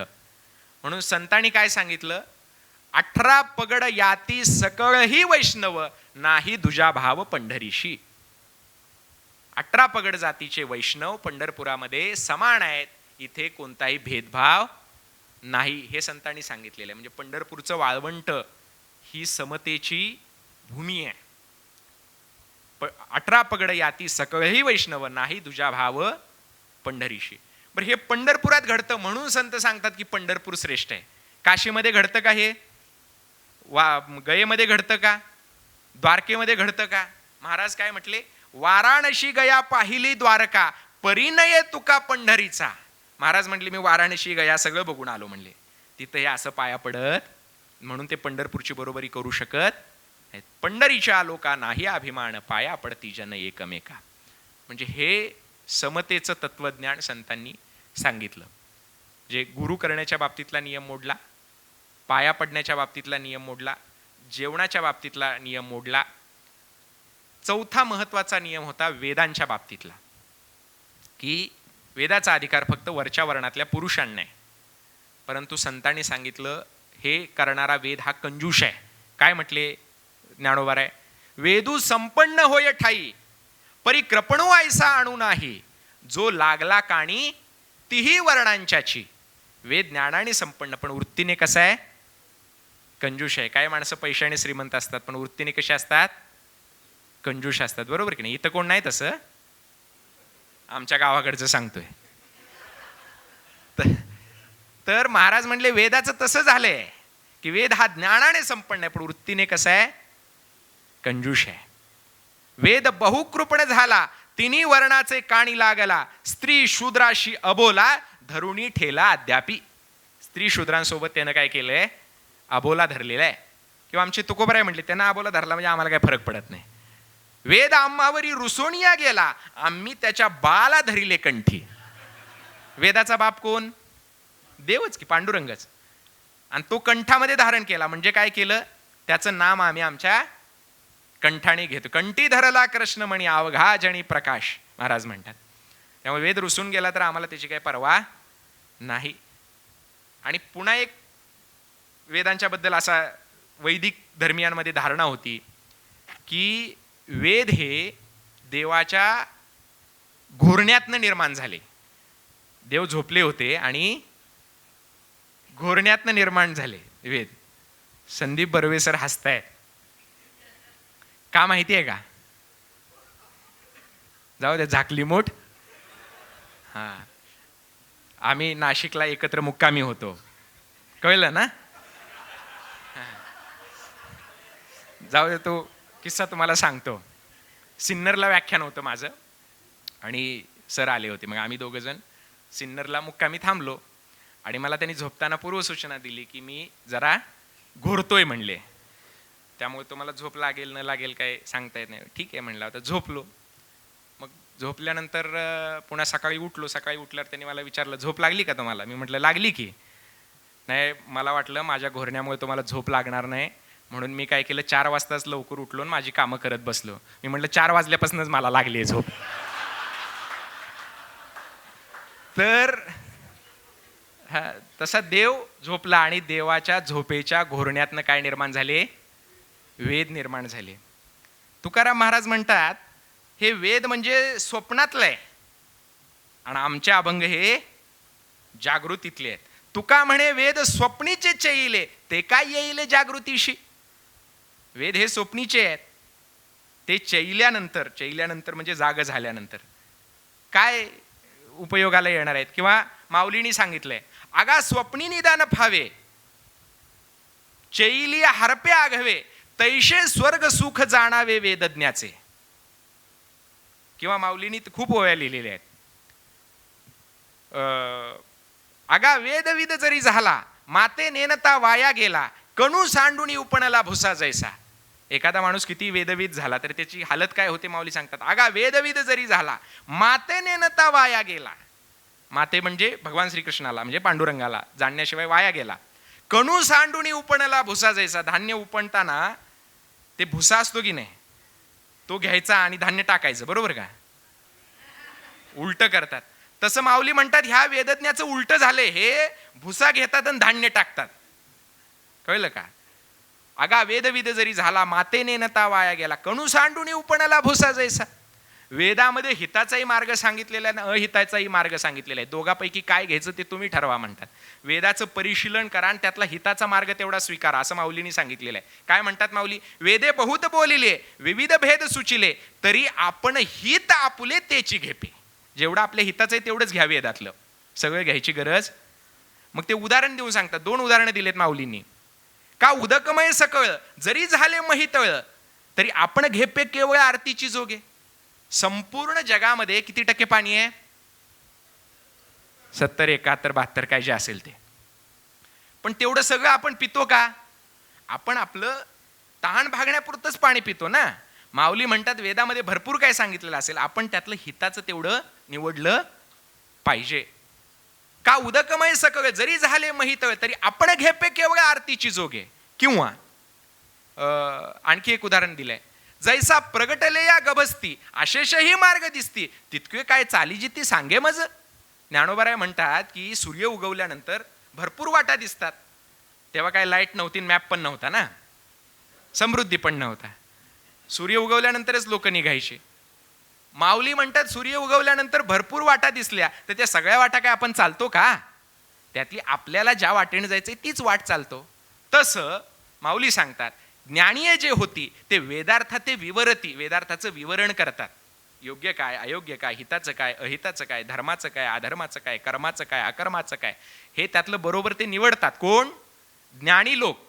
ज्ञानीय जे होती ते वेदार्थ ते विवरती, मग अपेक्षित ते स्वीकारती शाश्वत जे. अपेक्षित आणि शाश्वत जेवढं आहे तेवढंच वेदातलं आम्ही स्वीकारतो. मग असं वेदार्थाचं विवरण कुणी केलं?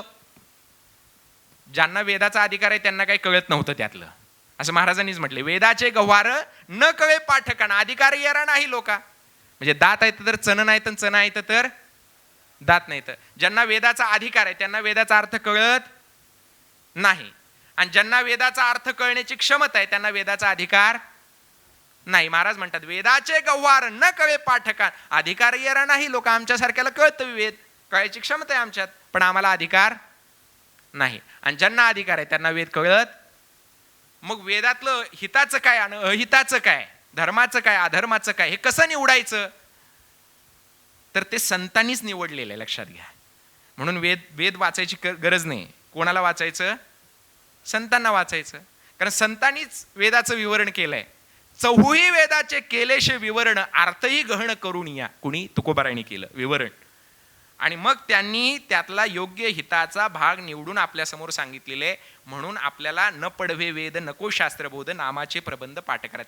ते सगळं सोडून द्या आता. काय? वेदशास्त्र. आणि कशाच्या मागे लागा? नामाच्या किंवा संतांच्या विचारांच्या याच्या अभंगाकडे बघा, असं सगळ्या संतांनी सांगितलेलं आहे. थोडक्यात ज्यांना वेदाचा अधिकार नाही त्यांनी असं सांगणं की वेदाचा खरा अर्थ आम्हालाच माहिती आहे, वेदाचा तो अर्थ आमाशीच ठावाण, येराणी वाहावा भारमाता, असं म्हणणं की ज्यांना वेदाचा अधिकारच नाही. आणि पुन्हा असा अर्थ लावला तुकोबारायांनी वेदाचा. कसा लावला? समतावादी लावला. काय म्हणले तुकोबाराय? याता याती धर्म. तुमचं आता भरपूर पाठ झाले, तुम्ही कीर्तनच करणं बाकी आहे तेवढं. याता याती धर्म नाही विष्णुदासा. काय निर्णय हा ऐसा? म्हणजे वेदशास्त्राने काय निर्णय दिलाय? जाती धर्म काही नाही. वेदाचा समतावादी अर्थ कुणी लावला? तुकोबारायांनी. आणि विषमतावादी अर्थ कुणी लावला? मंबाजीनं. तो जेव्हा तुकोबारायांच्या शिष्या झाल्या बहिणाबाई, तेव्हा मंबाजीनं बहिणाबाईंच्या आणि तुकोबारायांच्या विरोधात पुण्याच्या आप्पाजी गोसाव्याकडे एक तक्रार पाठवली होती. त्या तक्रारीमध्ये एक वाक्य काय माहिती आहे का? तुकाराम महाराजांच्या मूळ काय व्हायला लागले तो सांगतो. काय त्याचं वाक्य असं आहे? होत असे खोटे वेद वाक्य. तुकाराम महाराजांमुळे काय व्हायला लागले? वेद वाक्य खोटं व्हायला लागले. म्हणजे ते वेदाचा विषमतावादी अर्थ लावत होते. कोण? मंबाजी. आणि वेदाचा समतावादी अर्थ कोण लावत होते? तुकोबाराय. मग हे पुढं पण चालू राहिलं ना, वेदाचा समतावादी अर्थ लावणारे आणि विषमतावादी अर्थ लावणारे. तर वाईला जी प्राज्ञा पाठशाळा आहे तिथले स्वामी केवलानंद सरस्वती म्हणून होते. ते वेदाचा समतावादी अर्थ लावायचे आणि त्यांच्या विरोधात भगवान शास्त्री धारूरकर वगैरे ही मंडळी विषमतावादी अर्थ लावायची. आणि मग गांधीजींना ह्या प्राज्ञपाठ शाळेतल्या मंडळींनी सांगितलं की वेदामध्ये अस्पृश्यता नाही. कुणी सांगितलं? वेदाचा समतावादी अर्थ लावणाऱ्यांनी, म्हणजे केवलानंद सरस्वती आणि त्यांच्या याच्यातल्या लोकांनी. लक्ष्मण शास्त्री जोशी, विनोबा त्यातच शिकले, त्या प्राज्ञपाठ शाळेतच शिकलेले आहेत बरं का. तर जेव्हा यांनी वेदांचा समतावादी अर्थ लावला आणि गांधीजींना सांगितलं की वेदामध्ये अस्पृश्यता नाही, गांधीजींनी जाहीर केलं की वेदामध्ये अस्पृश्यता नाही, तर त्यांना प्रतिवाद करण्याकरता सनातनी शास्त्री मंडळी आली आणि त्यांनी सांगितलं की वेदामध्ये अस्पृश्यता आहे. आणि तो येरवडा जिल्हा इथं पुण्यात तो वाद झालाय. तो जो शास्त्रार्थ झाला की पुरोगामी धर्मपंडितांचा आणि सनातनी धर्मपंडितांचा, त्यातले हे जे धर्मपंडित होते ते वेदाचा समतावादी अर्थ लावत होते, म्हणजे कुणाची परंपरा पुढे नेत होते, आणि वेदाचा विषमतावादी अर्थ लावणारे मंबाजीची परंपरा पुढे नेत होते. म्हणजे वेदाचा अर्थ लावला आणि तोही उलटा पालट करण्याला लावला. कळलं का? आता त्याच्या पलीकडे जाऊन सांगतो की एक पदवी आपल्याकडे राजे लोकांना दिली जाते. कुठली? कुठली? गोब्राह्मण प्रतिपालक, बरोबर की नाही? आणि वेदानेच गोब्राह्मणांचा प्रतिपाल करण्याची आज्ञा दिलेली असं मानलं जातं. तुकोबारायांचा एक अभंग सांगतो, अभंगातले एक चरण सांगतो. तुकोबाराय काय म्हणतात माहिती आहे का? गो ब्राह्मण हिता होऊन निराळे वेदांचे ते मूळ तुका म्हणे. काय म्हणतात?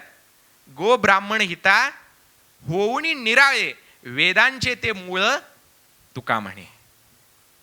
म्हणजे ती परंपरा वेदाचा जो अर्थ लावत होती त्याच्या थेट विरुद्ध अर्थ लावला.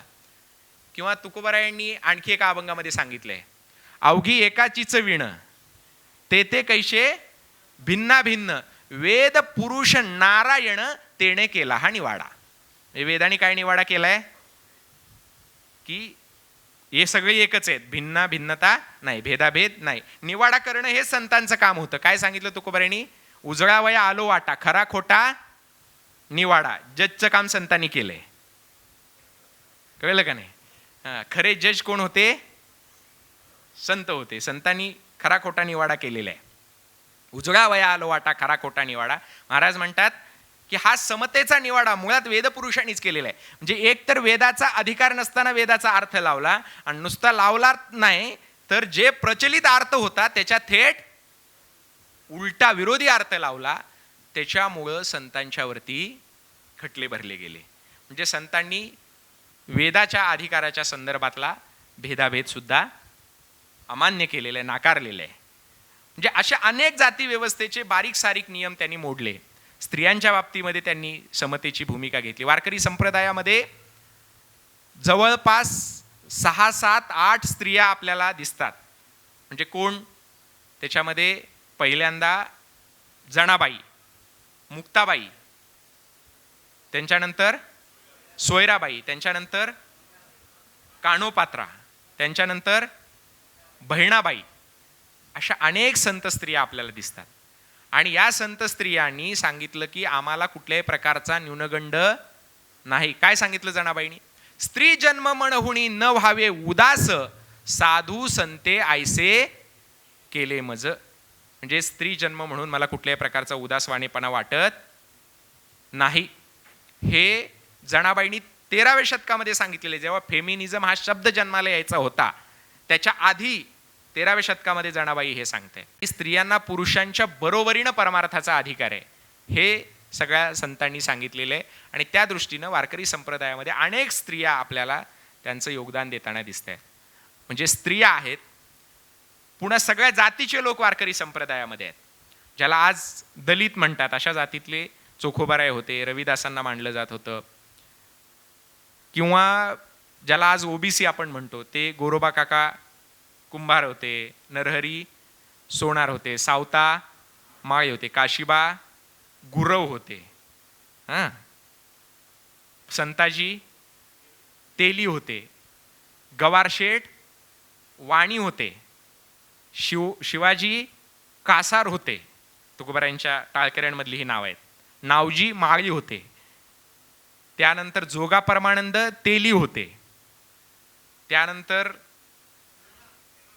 सेना महाराज नाभिक होते. म्हणजे एवढ्या वेगवेगळ्या जातीतली माणसं आहेत. तुकोबारायांनीच अशा यादी काढून दिलेल्या आहेत की कुठल्या कुठल्या जातीतले कोण आहेत. पवित्र ते कुळ पावण तो देश जेथे हरीचे दास जन्म घेती, ह्या अभंगामध्ये यादीच दिलेली आहे. आणि त्याची सुरुवात कुठनं होते? वैश्य तुळाधार गोरा तो कुंभार धागा हा चांभार रोहिदास, अशी त्या यादीची सुरुवात होती की वैश्यापासून सुरुवात होते. वैश्य जरी द्विज श्रेणीमध्ये येत असला, द्विज म्हणजे माहिती आहे ना, दोनदा जन्म झालेला, एकदा आईच्या पोटात आणि एकदा मुंज झाल्यानंतर जो जन्म होतो त्याला काय म्हणतात? द्विज. आणि आपला एकदाच होतो म्हणून आपण काय? शूद्र. कळलं का? आता त्याच्यात पण परत गंमत आहे, तुम्हाला सांगतो की जन्म झाला तेव्हा सगळे शूद्र असतात. जन्मना जायते शूद्र हा. जन्मापासून सगळे काय असतात? जेव्हा मुंज झाली तेव्हा ते काय झाले? द्विज झाले. त्या द्विजांनी जेव्हा वेदाचं ज्ञान घेतलं तेव्हा काय झाले? विप्र झाले. आणि मग ब्रह्माचं ज्ञान झाल्यावर ते ब्राह्मण झाले. कबीरांनी बीजक नावाचा एक ग्रंथ लिहिला आणि त्यात विप्रमतीसी नावाचं एक प्रकरण आहे. आता विप्रमतीसीमध्ये काय आहे तर ब्राह्मणांच्या बुद्धीचं वर्णन आहे. विप्र म्हणजे ब्राह्मण, मती म्हणजे बुद्धी, तिसी म्हणजे 30 चौपाया. 30 चौपायांमधनं ब्राह्मणांच्या बुद्धीचं केलेलं वर्णन, बुद्धीचं म्हणण्यापेक्षा दुर्बुद्धीचं केलेलं वर्णन. तर हे जे वर्णन केलेलं आहे ते महंत ज्ञानगिरी बुवांनी सांगितलं महात्मा ज्योतिबा फुलेंना आणि त्यांच्या सगळ्या सहकाऱ्यांना, आणि त्यातनं सत्यशोधक समाज स्थापन झाला. हे तुकाराम हणमंत पिंजणांनी लिहिलेलं आहे, मी उगाच सांगत नाही. वारकरी संप्रदायात कसं आहे, पाहिजे पुरावा, नाहीतर त्याला नेऊन पुरावा. कळलं का? तर सांगण्याचा मुद्दा काय आहे की विप्र म्हणजे शूद्र, द्विज, विप्र. म्हणून कबीर ब्राह्मणमतीसी म्हणत नाहीत, काय म्हणतात? विप्रमतीसी म्हणतात. विप्रांच्या बुद्धीचं वर्णन, वेदाच्या ज्ञानाचा अभिमान झालेले जे लोक आहेत त्यांच्या बुद्धीचं किंवा दुर्बुद्धीचं वर्णन त्यांनी 30 चौपायांमधनं केलेलं आहे. तेव्हा मूळ मुद्दा काय आहे की संतांनी या प्रकारे सगळ्या स्वरूपाची विषमता नाकारली, आणि म्हणून त्यांच्या तुकोबारायांच्या यादीची सुरुवात कुणापासून होते? वैश्यापासून. वैश्याला अधिकार आहे मुंजीचा, पण तरी वैश्याला कसं काय मग तुकोबारायांनी या यादीमध्ये घेतलेलं आहे? कारण नंतरच्या काळामध्ये वैश्यांचा सुद्धा अधिकार हिरावून घेण्यात आला. आपल्याला माहिती आहे की अलीकडच्या काळामध्ये आपल्या महाराष्ट्रातल्या सामाजिक सुधारणेची सुरुवात कोणी केली? पहिला समाज सुधारक कोण आहे? जे बरोबर उत्तर देतील त्यांना माझ्याकडनं उदार 22 रुपयाचं बक्षीस. नाही, महात्मा फुलेंनी क्रांतीचं बाळंत पण केलं असं म्हणतात. ते समाज क्रांतिकारक होते. समाज सुधारणेची सुरुवात कोणी केली? नाही, अलीकडच्या काळात समाज सुधारक अशा अर्थाने म्हणतात. ते बंगालमधले झाले, महाराष्ट्रातलं म्हणतोय मी. नाही, शाहू महाराज म्हणजे महात्मा फुलेंच्या नंतरचे आहेत ना. आगरकर अलीकडच्या काळातले झाले. अलीकडच्या म्हणजे आत्ताच्या नव्हे. पहिले समाज सुधारक होते दादोबा पांडुरंग तरखडकर, परमहंस सभा पहिली, मग त्याच्यानंतर प्रार्थना समाज, मग त्याच्यानंतर तुम्ही म्हणताय ती नावं येतात. हे जे दादोबा पांडुरंग तरखडकर होते हे मराठीचे पाणिनी असं त्यांना म्हणतात. मराठीचं व्याकरण त्यांनी काय केलं? सिद्ध केलं. मराठीचं व्याकरण तुम्ही सर्च केलं तरी मिळेल त्यांचा काळ. तर हे जे दादोबा पांडुरंग तरखडकर आहेत ना, हे वैश्य होते, म्हणजे जातीने शेणवी होते. ते वैश्य वर्णात ती जात येत होती. मग त्यांना मुळात वेदाचा पण अधिकार आहे वैश्यांना, म्हणजे शिकवण्याचा अधिकार नाही पण शिकण्याचा अधिकार आहे. पण त्यांना वेदांचा सोडा, त्यांनी व्याकरण सिद्ध केल्यावर सुद्धा जाती अभिमानी लोकांनी असं सांगितलं की हे वैश्य आहेत, यांना व्याकरणाचा अभ्यास करायचा अधिकार नाही. म्हणून काही लोकांनी तर असं म्हटलं की पूर्वीचं जर स्वधर्मी राज्य असतं, स्वधर्मी म्हणजे कळलं का? पेशवाई. स्वधर्मी राज्य असतं तर यांचं पारिपत्य केलं असतं, असा शब्द आहे. पारिपत्य केलं असतं म्हणजे संपवलं असतं. फक्त कशामुळं? म्हणजे काही लोक असं म्हणतात की नाही, वेदाचा अधिकार दिला नाही तुम्हाला, मग काय बिघडलं? वेदात काय एवढं? आधुनिक काळातल्या कुठल्या विद्या आहेत? तर तसं नाहीये. वेदाचा अधिकार नाही म्हणजे मुळात ज्ञानाचाच कुठला अधिकार नाहीये, असं आहे ते. कळलं का?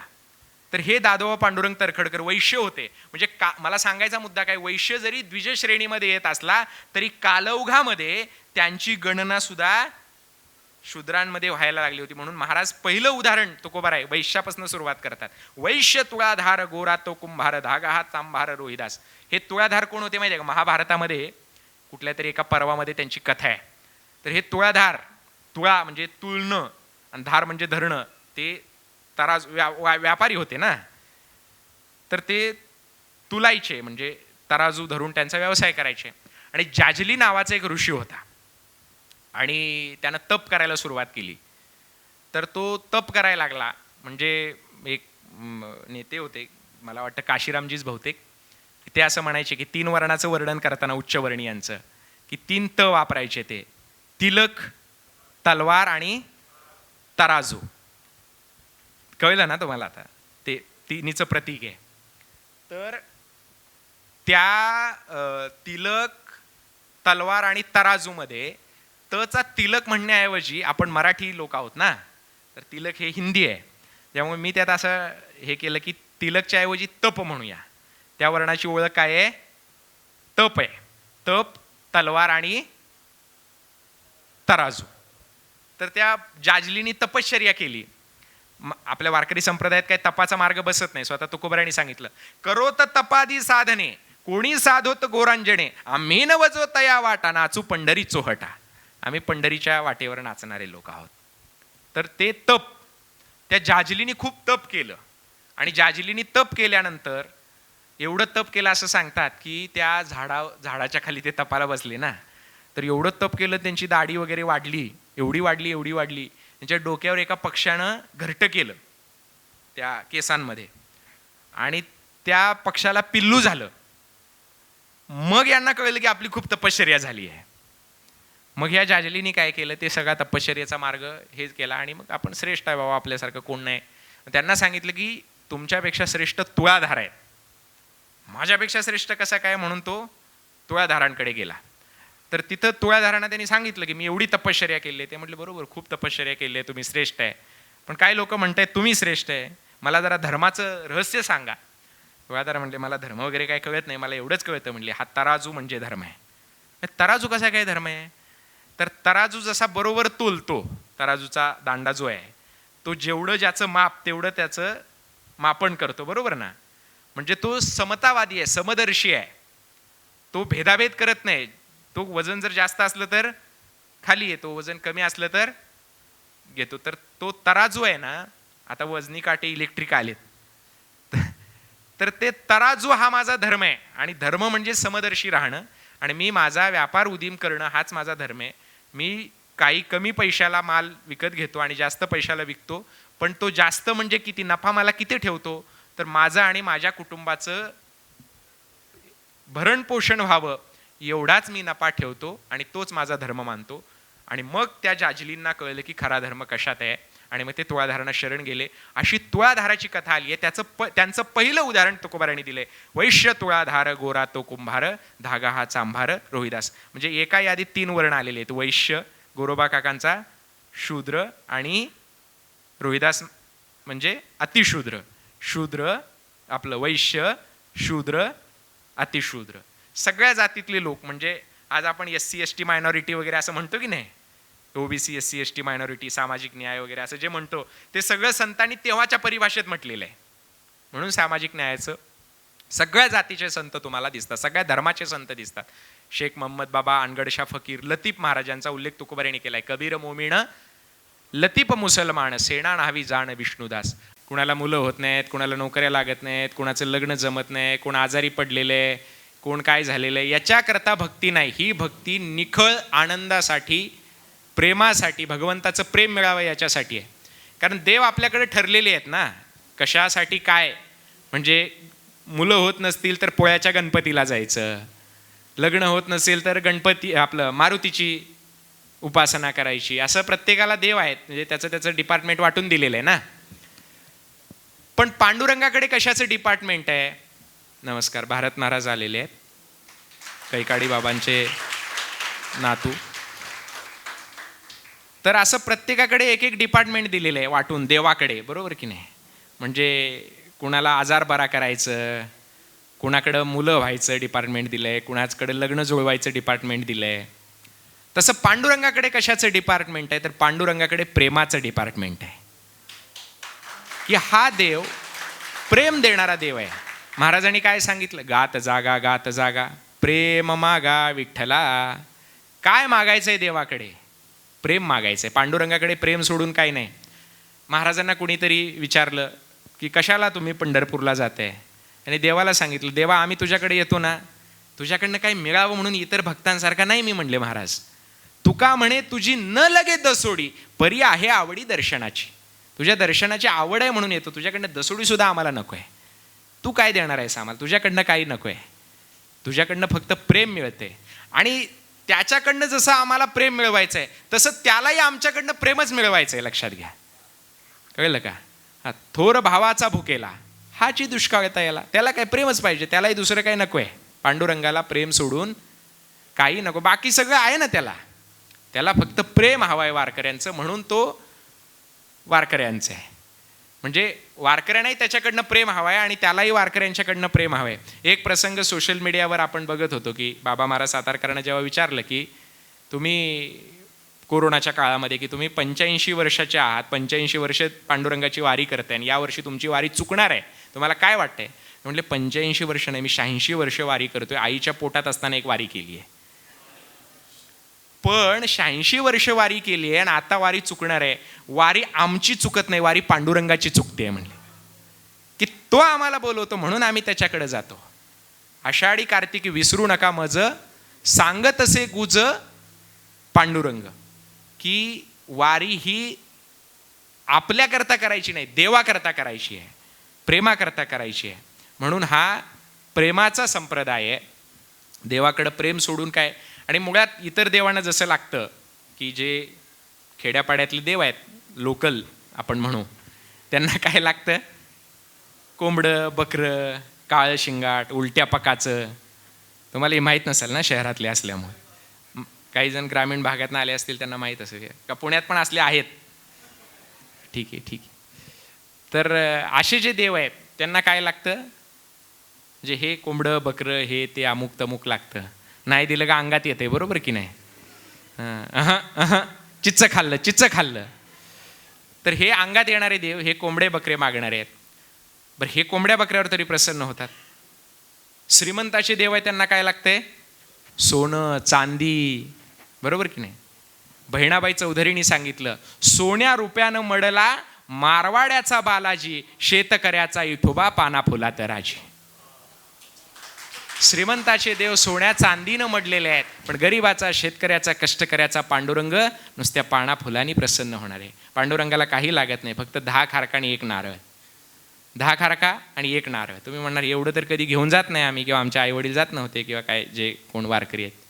10 खारका म्हणजे ही 10 बोटं आणि 1 नारळ म्हणजे हे 1 डोकं. 10 बोटं त्याच्या पायावर ठेवायची आणि 1 नारळ म्हणजे 1 डोकं त्याच्या पायावर ठेवायचं. बाकी पांडुरंगाला काही लागत नाही. असा हा कष्टकऱ्याचा, शेतकऱ्यांचा, बहुजनांचा देव आहे. तेव्हा असं एक देवाचं स्वरूप संतांनी सांगितलं. त्याच्या वाळवंटामध्ये हा खेळ मांडलेला आहे आनंदासाठी.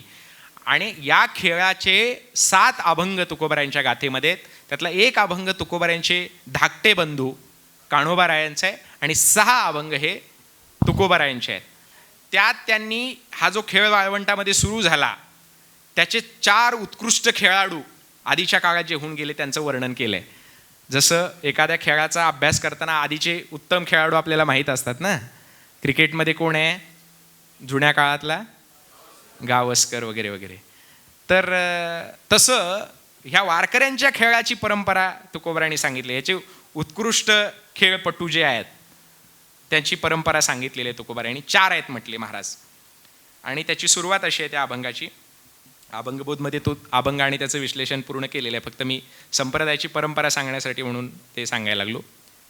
एके घाई खेळता न पडसी डाई, दुचाळ्याने ठकशील बाहिरे. की तुम्ही हा खेळ खेळताना एक काम करा म्हणले महाराज, की तुम्ही ह्या खेळाशी एकरूप होऊन खेळ खेळा. जरी तुमचं लक्ष इकडं तिकडं हल्लं आणि खेळाशी तुम्ही एकरूप नाही झाला तर तुम्ही फसलाच आणि तुमच्यावर राज्य आलं. खेळात माहिती आहे ना राज्य येणं हा प्रकार. हां, तर तुमच्यावर राज्य येईल म्हणले, तुम्ही खेळामध्ये चुकू नका. त्रिगुणांचे फेरी थोर कष्टी होशी. आणि जर तुमच्यावर राज्य आलं तर तुम्हाला भरपूर दुःख सोसावं लागेल. त्यामुळे ही खेळ एकरूप होऊन नीटपणाने खेळा, चुकू देऊ नका महाराज म्हणले. आणि त्याच्यासाठी 4 खेळाडूंचा आदर्श समोर ठेवा. या चौघांची तरी धरी आता सोयी रे महाराज म्हणतात. पण हे चौघं कोण आहेत, तर पुढे 4 संतांची नावं दिलेत. आता एका महाराजांनी, ते थोर होते, त्यांचं वारकरी संप्रदायासाठीचं योगदान महत्वाचं आहे, पण त्यांनी याचा अर्थ काय लावला माहिती आहे का, चौघांची तरी धरी सोयी रे म्हणजे 4 वेदांची सोय धर. 4 वेदांचा या पूर्ण अभंगात कुठं उभा आडवा कसाही चाळला तरी उल्लेख नाही, पण चौघ शब्द आला म्हणजे वेदच धरून टाकायचे. महाराज म्हणतात 4 खेळाडूंची सोय धर. खेळ खेळू निराळाची राही, सांडिया विषयाची घाई रे, तेणे खेळे बसवंत होशी आयशे, सत्य जाण माझ्या बाहिरे. माझ्या भावा तुला खेळाचं तंत्र सांगतो म्हणले, ऐक. कसं खेळायचं. पहिला खेळाडू कोण, नामदेवराय. शिंपियाचा पोर एक खेळिया नामा. हा शिंप्याचा पोर होता म्हणले, त्यानं खेळ मांडला सुरुवातीला. त्यानं सुरुवात केली खेळाची आणि खेळामध्ये एकाला बसवंत केलं. राज्य कुणावर दिलं, विठ्ठलावर दिलं. शिंपियाचा पोर एक खेळिया नामा, त्याने विठ्ठल बसवंत केला रे. त्यानं राज्य कुणावर दिलं, विठ्ठलावर दिलं. आपल्या सवंगडिया शिकवून घाई, त्याने स्वतंत्र फळ जागविला रे. त्यानं आपल्या म्हणजे नामदेवरायांनी काय केलं. आता इथं नामदेवरायांचा उल्लेख एकेरी केलेला आहे तुकोबारायांनी, पण तेव्हा एकेरी केला म्हणजे आदर नव्हता असं म्हणणारे बिंडोक लोक नव्हते. कळलं का.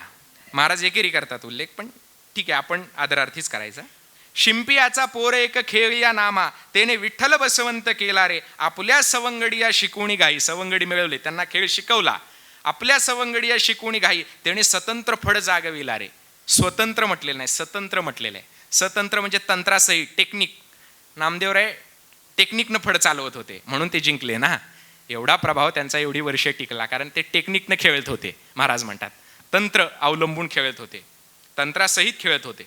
कसे खेळत होते? एक घाई खेळता तो न चुकेची कोठे.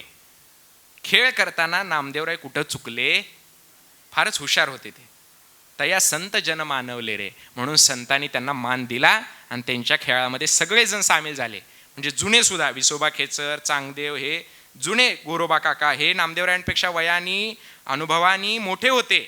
वेगवेगळे पंथांचा त्यांचा चांगला अभ्यास होता, पण ते सुद्धा नामदेवरायांना मान देत होते, कारण नामदेवराय हुशार होते आणि बरोबर खेळायचं त्यांना माहीत होतं. म्हणून पहिला खेळगडी कोण? नामदेवराय. त्यांनी खेळ मांडला आणि त्यांनी बसवंत कुणाला केलं? विठ्ठलाला केलं. दुसरे खेळगडी कोण आहेत?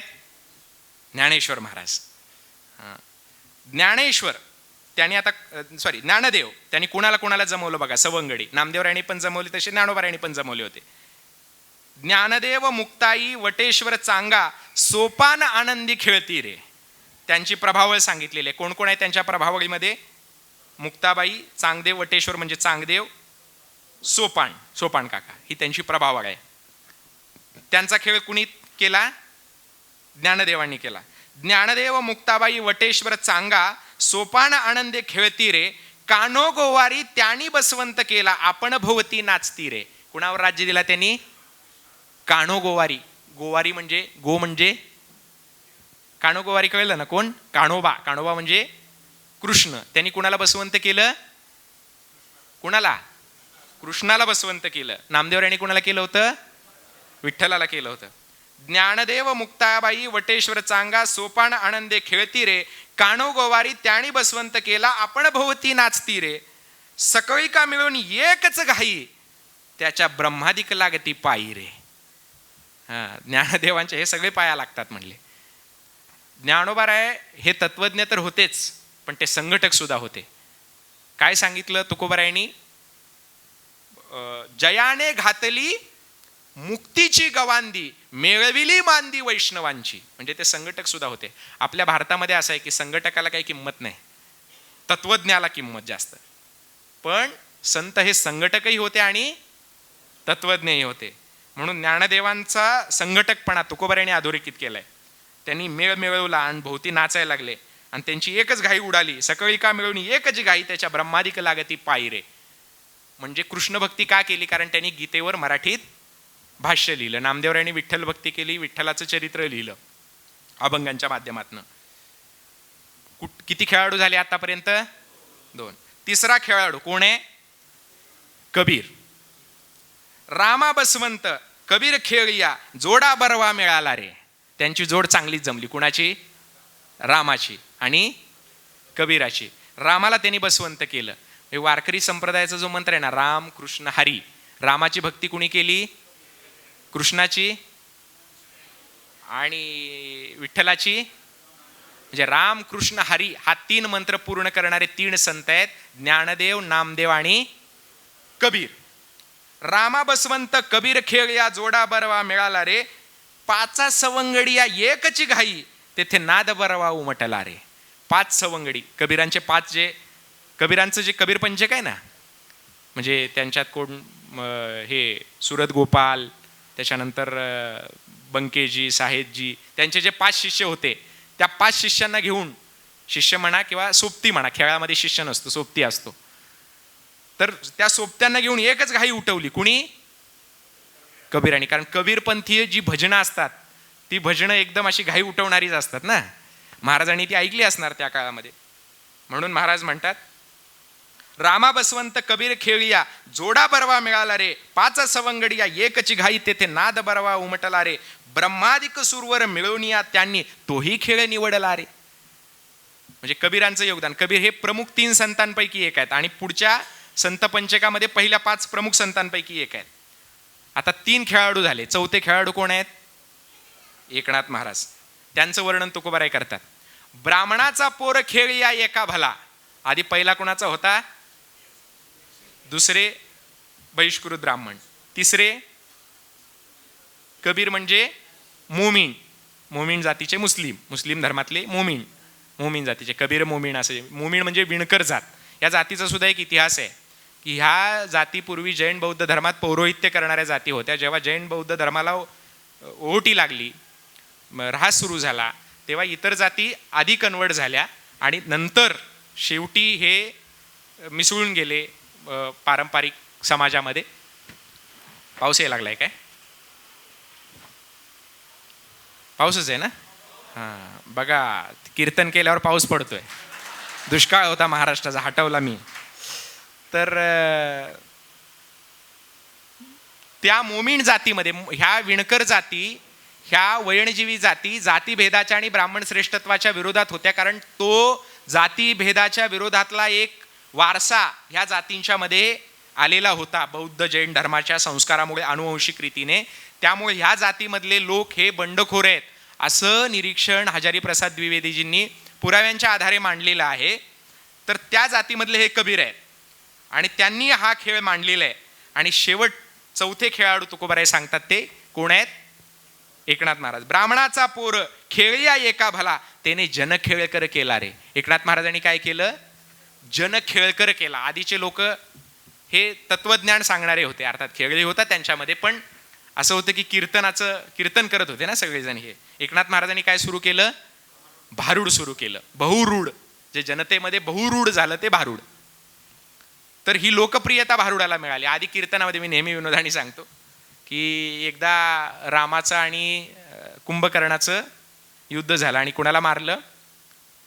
कुंभकर्णाला. कुंभकर्ण काय करत होता? 6 महिने आणि 6 महिने झोपत होता. तर त्याला मारलं. मग मारल्यानंतर निद्रादेवीने विचारलं, निद्रादेवी म्हणजे झोपीची देवी, ती म्हणली रामाला, अरे देवा, हा 6 महिना बिचारा झोपत होता, त्याच्या आश्रयाला मी जात होते, आता कुठं जाऊ? राम म्हणले, तुझी सोय केलेली आहे कीर्तन प्रवचनाच्या ठिकाणी. कळलं का नाही? तेव्हा कीर्तनामध्ये तत्वज्ञान असल्यामुळं काही वेळेला लोक झोपू शकतात, स्वाभाविक आहे. तेवढं तरी काम कीर्तनकारांनी केलेलं आहे. आमचं तेवढं तरी योगदान आहे ना महाराष्ट्रासाठी की एखाद्याला झोप लागत नसली तर झोप लावतो किंवा उडवतो, दोन्हीपैकी एक काहीतरी करतो. ठीक आहे. तर त्यांनी भारूड केलं, म्हणजे विनोदाची आणि विनोदातनं मनोरंजनातनं प्रबोधनाची परंपरा एकनाथ महाराजांनी सुरू केली. म्हणून तुकोबराय म्हणतात, ब्राह्मणाचा पोर खेळ या एका भला, त्याने जनखेळ कर केला रे. जनार्दन बसवंत करुणिया, त्याने वैष्णवांचा मेळ मिळविला रे. जनार्दन म्हणजे जनार्दन स्वामी, त्यांची गुरुभक्ती होती ना. त्यामुळे वारकरी संप्रदायात गुरु हा आहे, पण तो कसा? तर तो शिष्याला देवासमान मानणारा. गुरु शिष्यामध्ये पण एक विषमता असते ना, कारण गुरु हा श्रेष्ठ असतो, पण तसं नाही वारकरी संप्रदायामध्ये. गुरु शिष्यपण हे तो अधम लक्षण तुकोबाराय म्हणतात. गुरु शिष्यपण हे अधमाचं लक्षण आहे. भूती नारायण खरा, आपतैसाची दुसरा. जर देव गुरुच्या अंतःकरणामध्ये देव असेल तर शिष्याच्या अंतःकरणामध्ये देवच आहे. मग दोघांमध्ये भेद कसा करायचा? म्हणून महाराज म्हणतात, हे गुरु शिष्यपण आम्हाला काही मान्य नाही. पण एखादा गुरु जर आदर्श असेल, फ्रेंड, फिलॉसॉफर अँड गाईड असं जे म्हणतात, तसा असेल तर त्याचा आदरच आहे. म्हणून तसं जनार्दन स्वामींविषयी एकनाथ महाराजांच्या मनामध्ये आदर होता. म्हणून ब्राह्मणाचा पोर खेळ एका भला, त्याने जनखेळ कर केला रे. जनार्दन बसवंत करुणिया, त्याने वैष्णवांचा मेळ मिळविला रे. एकची घाई खेळता खेळतो, आपणची बसवंत झाला रे. एकनाथ महाराजांचं वर्णन आहे. आणि त्याच्यानंतर मग शेवट ह्या 4 संतांच्या खेळाचं वर्णन करून झाल्यावर महाराज आता आपल्याला सूचना देत आहेत. अनेक खेळी होऊन गेले, हे 4 प्रमुख सांगितले, पण 4 बरोबर भरपूर झाले ना. सावता माळी, नरहरी, सोनार, सेनाना सगळे झाले, भरपूर झाले. स्त्रिया होऊन गेल्या, पुरुष होऊन गेले, सगळ्या जातीतले होऊन गेले, सगळ्या धर्मातले होऊन गेले. हे 4 तर तुम्हाला सांगितलेलेच. महाराज म्हणले, अनेक खेळ होऊन या गेले, वर्णावया वाचा मज नाही रे. त्यांचं वर्णन मी करू शकत नाही. तुका म्हणे गडे हो हुशारुणी खेळा, हुशारपणा करून खेळा, नाहीतर फच्चाल. तुका म्हणे गडे हो हुशारुणी खेळा, पुढीलाची धरून सोयी रे. पुढे जे गेलेत ना त्यांची सोय धरून, त्यांचा आदर्श घेऊन चाला. त्यांनी काय काय केले ते नीट तपासा, नीट बघा. हा, नाहीतर तुमची फसगत होईल, फसू नका त्याच्यामध्ये. त्यांनी जसा खेळ खेळलाय नीट न चुकता, वैष्णवांचा मेळ मिळवून तसा नीट खेळा. आणि जर चुकून तुम्ही ह्या खेळामध्ये फसलात तर काय होईल? एकची घाई खेळता जो चुकला तो पडेल संसार डाई रे. तो याच्यामध्ये फसेल, त्याला जीवनामध्ये इतर काय मिळणार नाही, असं महाराज म्हणतात. तेव्हा ही संतांची परंपरा, म्हणजे हे 4 संत आणि 5वे याच्यातच तुकोबरायांचा समावेश केला गेला. तुकोबरायांनी सांगितलेल्या 4 संतांमध्ये. आणि वारकरी संप्रदायाचं संत पंचक झालं. कलियुगी संत झाले अनंत परी. पटाईत 5 जण पटाईत संत, हे 5 संतांचं पंचक झालं. त्यानंतर संतांची परंपरा पुढे गेली. आपल्याला माहिती आहे की आपण काय एवढे भाग्यवान नाही आहे की आपल्याला संतांच्या काळामध्ये त्यांना बघता आलं. त्यांचे ग्रंथ हेच त्यांची मूर्ती आहे. ग्रंथ म्हणजेच संत आहेत. म्हणजे तुकोबारायांची गाथा म्हणजेच तुकोबाराय आहेत. एकनाथ महाराजांची गाथा म्हणजे एकनाथ महाराज आहेत. नामदेवरायांची गाथा म्हणजे नामदेवराय आहेत. ज्ञानोबारायांची गाथा म्हणजे ज्ञानोबाराय आहेत. तर त्या संतांना बघता आलं नाही, पण त्या संतांचं आचरण, त्या संतांचं जीवन कसं असेल याचा जर आपल्याला अंदाज घ्यायचा असेल तर आपल्याकडे अशी 2 मोठी माणसं महाराष्ट्रामध्ये होऊन गेली.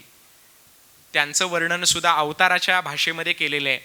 अवतार म्हणजे तरी शेवटी काय, त्याच्यासारखं साधर्म्य असणारा माणूस. नामदेवरायांचं कार्य तुकोबारायांनी पुढे नेलं, म्हणून जगद्गुरु तुका अवतार नामयाचा संप्रदाय सकाळ्यांचा येतोणी असं म्हणतात. तसं कर्मवीर भाऊराव पाटलांनी म्हटलं की आधुनिक तुकाराम महाराज म्हणजे गाडगे बाबा आहेत. कोण आहेत? गाडगे बाबा आहेत. आणि सेनापती बापटांनी असं म्हटलं की आधुनिक ज्ञानेश्वर माऊली म्हणजे साने गुरुजी आहेत. साने गुरुजी आणि गाडगे बाबा म्हणजे या काळातले कोण होते? ज्ञानोबाराय तुकोबारायांच्या जीवनाचा, विचारांचा आदर्श घेऊन पुढे चालणारे होते. जसं नामदेवरायांनी खेळ खेळला आणि सगळ्या जातीचे सवंगडी मिळवले, तुकोबारायांनी खेळ खेळायला सगळ्या जातीचे सवंगडी मिळवले, तसे गाडगे बाबांनी सुद्धा सगळ्या जातीचे सवंगडी मिळवले. गाडगे बाबांच्या परंपरेमध्ये मला आश्चर्य वाटलं. आता मी भारत महाराज आलेले, त्यांचे आजोबा कैकाडी बाबांचं चरित्र लिहितोय आणि त्यानिमित्ताने मला काही माहिती गाडगे बाबांची मी घेतोय. गाडगे बाबा हे वारकरी संप्रदाय, म्हणजे लोकांनी त्यांना संत म्हटलं ना.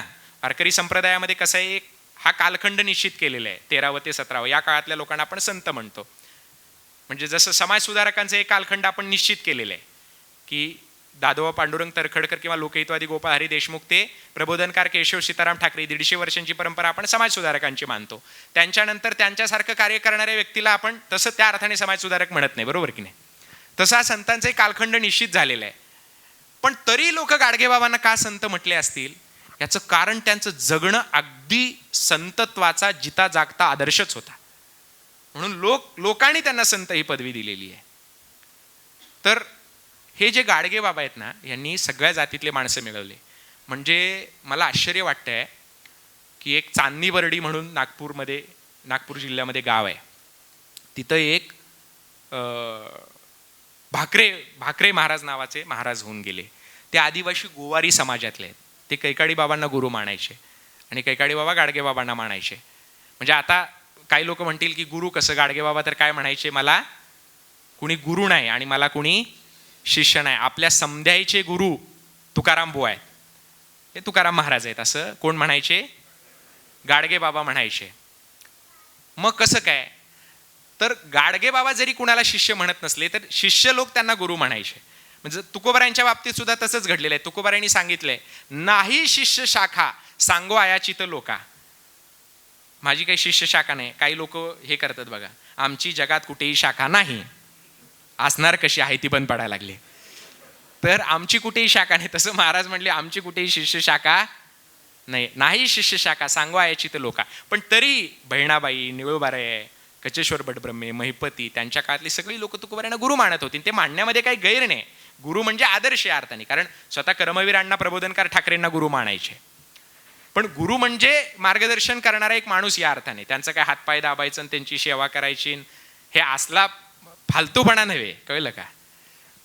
तर गाडगे बाबांच्या याच्यामध्ये आदिवासी समाजातली अनेक माणसं त्यांची शिष्य होती आणि कीर्तनकार होती. दलित जातीतले अभिमान बुवा चोखा मेळा, मोतीराम बुवा आजा मेळा, ही दलित जातीतली माणसं त्यांची शिष्य होती. भटक्या विमुक्तांमध्ये कैकाडी बाबा होते कैकाडी बाबांचं एक वचन यांनी नोंदवलेलं आहे, गोणी दांडेकरांनी. मी तो जातीचा कैकाडी, नाही शिकलो बाराखडी. काय म्हटले त्यांनी? मी तो जातीचा कैकाडी, नाही शिकलो बाराखडी. बाराखडी म्हणजे काय? अक्षर ओळ. आता खरं तर कैकाडी बाबा शिकले होते, नाही असं नाही, ते 4थी 5वी 3री 4थी काहीतरी शिक्षण झालेलं होतं.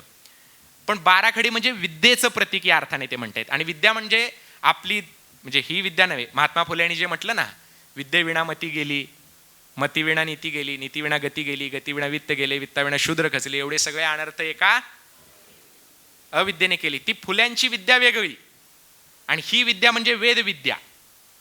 ही वेदविद्या शिकायचा अधिकार नाहीये, आणि ही अक्षरविद्या गरजेचीच आहे. पण महाराज म्हणतात ही जी वेदाक्षरांची विद्या आहे ती मी शिकलो नाही, असं तुकोबारायांनी सुद्धा म्हटलंय. काय म्हटलंय तुकोबाराय? घोकाया अक्षर मज नाही अधिकार.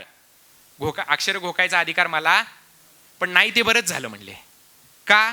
कारण अक्षर शिकलो असतो तर मला अभिमान चढला असता. वेदाचे अक्षर शिकणाऱ्याला अभिमान चढतो ना. म्हणून महाराज काय म्हटले? अक्षरे आणती अंगाशी जाणीव, इच्छा ते गौरव पूज्य व्हावे. की अक्षर काय करतात? अंगामध्ये जाणीव आणतात. मी की वेद पाठक आहे, मी वेदाचा पंडित आहे, मी शास्त्रीय आहे, हा अहंकार आणतात. म्हणून महाराज काय म्हटले की ती अक्षर शिकायचा आम्हाला अधिकार नाही, ते बरंच झालं म्हणले. बरे झाले देवा कुणबे केलो, नसता असतो दंभेची मेलो. बरं झालं देवा कुणब्याच्या कोळ्यात जन्माला घातलं. जर थोडीफार विद्या आली असती तर काय झालं असतं? जरी असती विद्या असती काही तरी पडतो अपाई. विद्या थोडी जर असली असती तर अपाय झाला असता म्हणले. महात्मा फुले विद्येला उपाय म्हणतात. बहुजनाच्या प्रगतीचा उपाय म्हणजे काय आहे? काय आहे? फुल्यांच्या लेखी विद्या हा उपाय आहे, बरोबर की नाही? आणि तुकोबाराय म्हणतात विद्या हा अपाय आहे. मग हा अपाय आहे का उपाय आहे? दोन्हींचंही बरोबर आहे. फुले ज्याला उपाय म्हणतात ती विद्या म्हणजे शिक्षण आहे, आजचं रूढ शिक्षण. आणि तुकोबाराय ज्या विद्येला अपाय म्हणतात ती विद्या म्हणजे वेदविद्या, अक्षर घोकणं वगैरे. तसं कैकाडी बाबा म्हणतात की बरं झालं मला कैकाडी केलं, असंच त्याचा अर्थ आहे थोडक्यात. मी तो जातीचा कैकाडी, नाही शिकलो बाराखडी. मला काय बाराखडी म्हणजे विद्या शिकली नाही, जसं विद्या असं ती काहीतरी पडतो अपाय असं म्हणतात. म्हणजे अशी भटके विमुक्त, आदिवासी, दलित हे सगळे गाडगेबाबांच्या परंपरेमध्ये होते, सगळ्या जातीची माणसं. आणि पुन्हा स्त्रिया सुद्धा होत्या. गाडगेबाबांनी पहिली धर्मशाळा बांधली पंढरपुरामध्ये 1917ला, चोखामेळा धर्मशाळा दलितांसाठी बांधली. आणि मग 1920ला मराठा धर्मशाळा बांधली, आणि मग स्वतःच्या जातीसाठी परीड धर्मशाळा बांधली. आधी पहिल्यांदा कोणासाठी बांधली? दलितांसाठी. आता तुम्ही म्हणणार की मग दलितांसाठी स्वतंत्र का बांधली? कारण त्यावेळची परिस्थितीच तशी होती. जसं शाहू महाराजांना वेगवेगळ्या जातीच्या बोर्डिंग काढाव्या लागल्या. याचा अर्थ शाहू महाराज जातीव्यवस्था मानत होते असं नाही, कळलं का?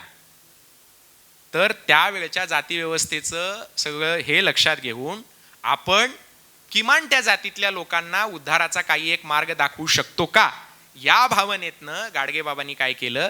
पहिली धर्मशाळा दलितांसाठी बांधली. आजामेळा नावाची मातंग समाजासाठी पंढरपुरात बांधली. आळंदीमध्ये आजामेळा धर्मशाळा मातंग समाजासाठी बांधली. म्हणजे गाडगेबाबांनी पहिल्यांदा दलितांचा विचार केला.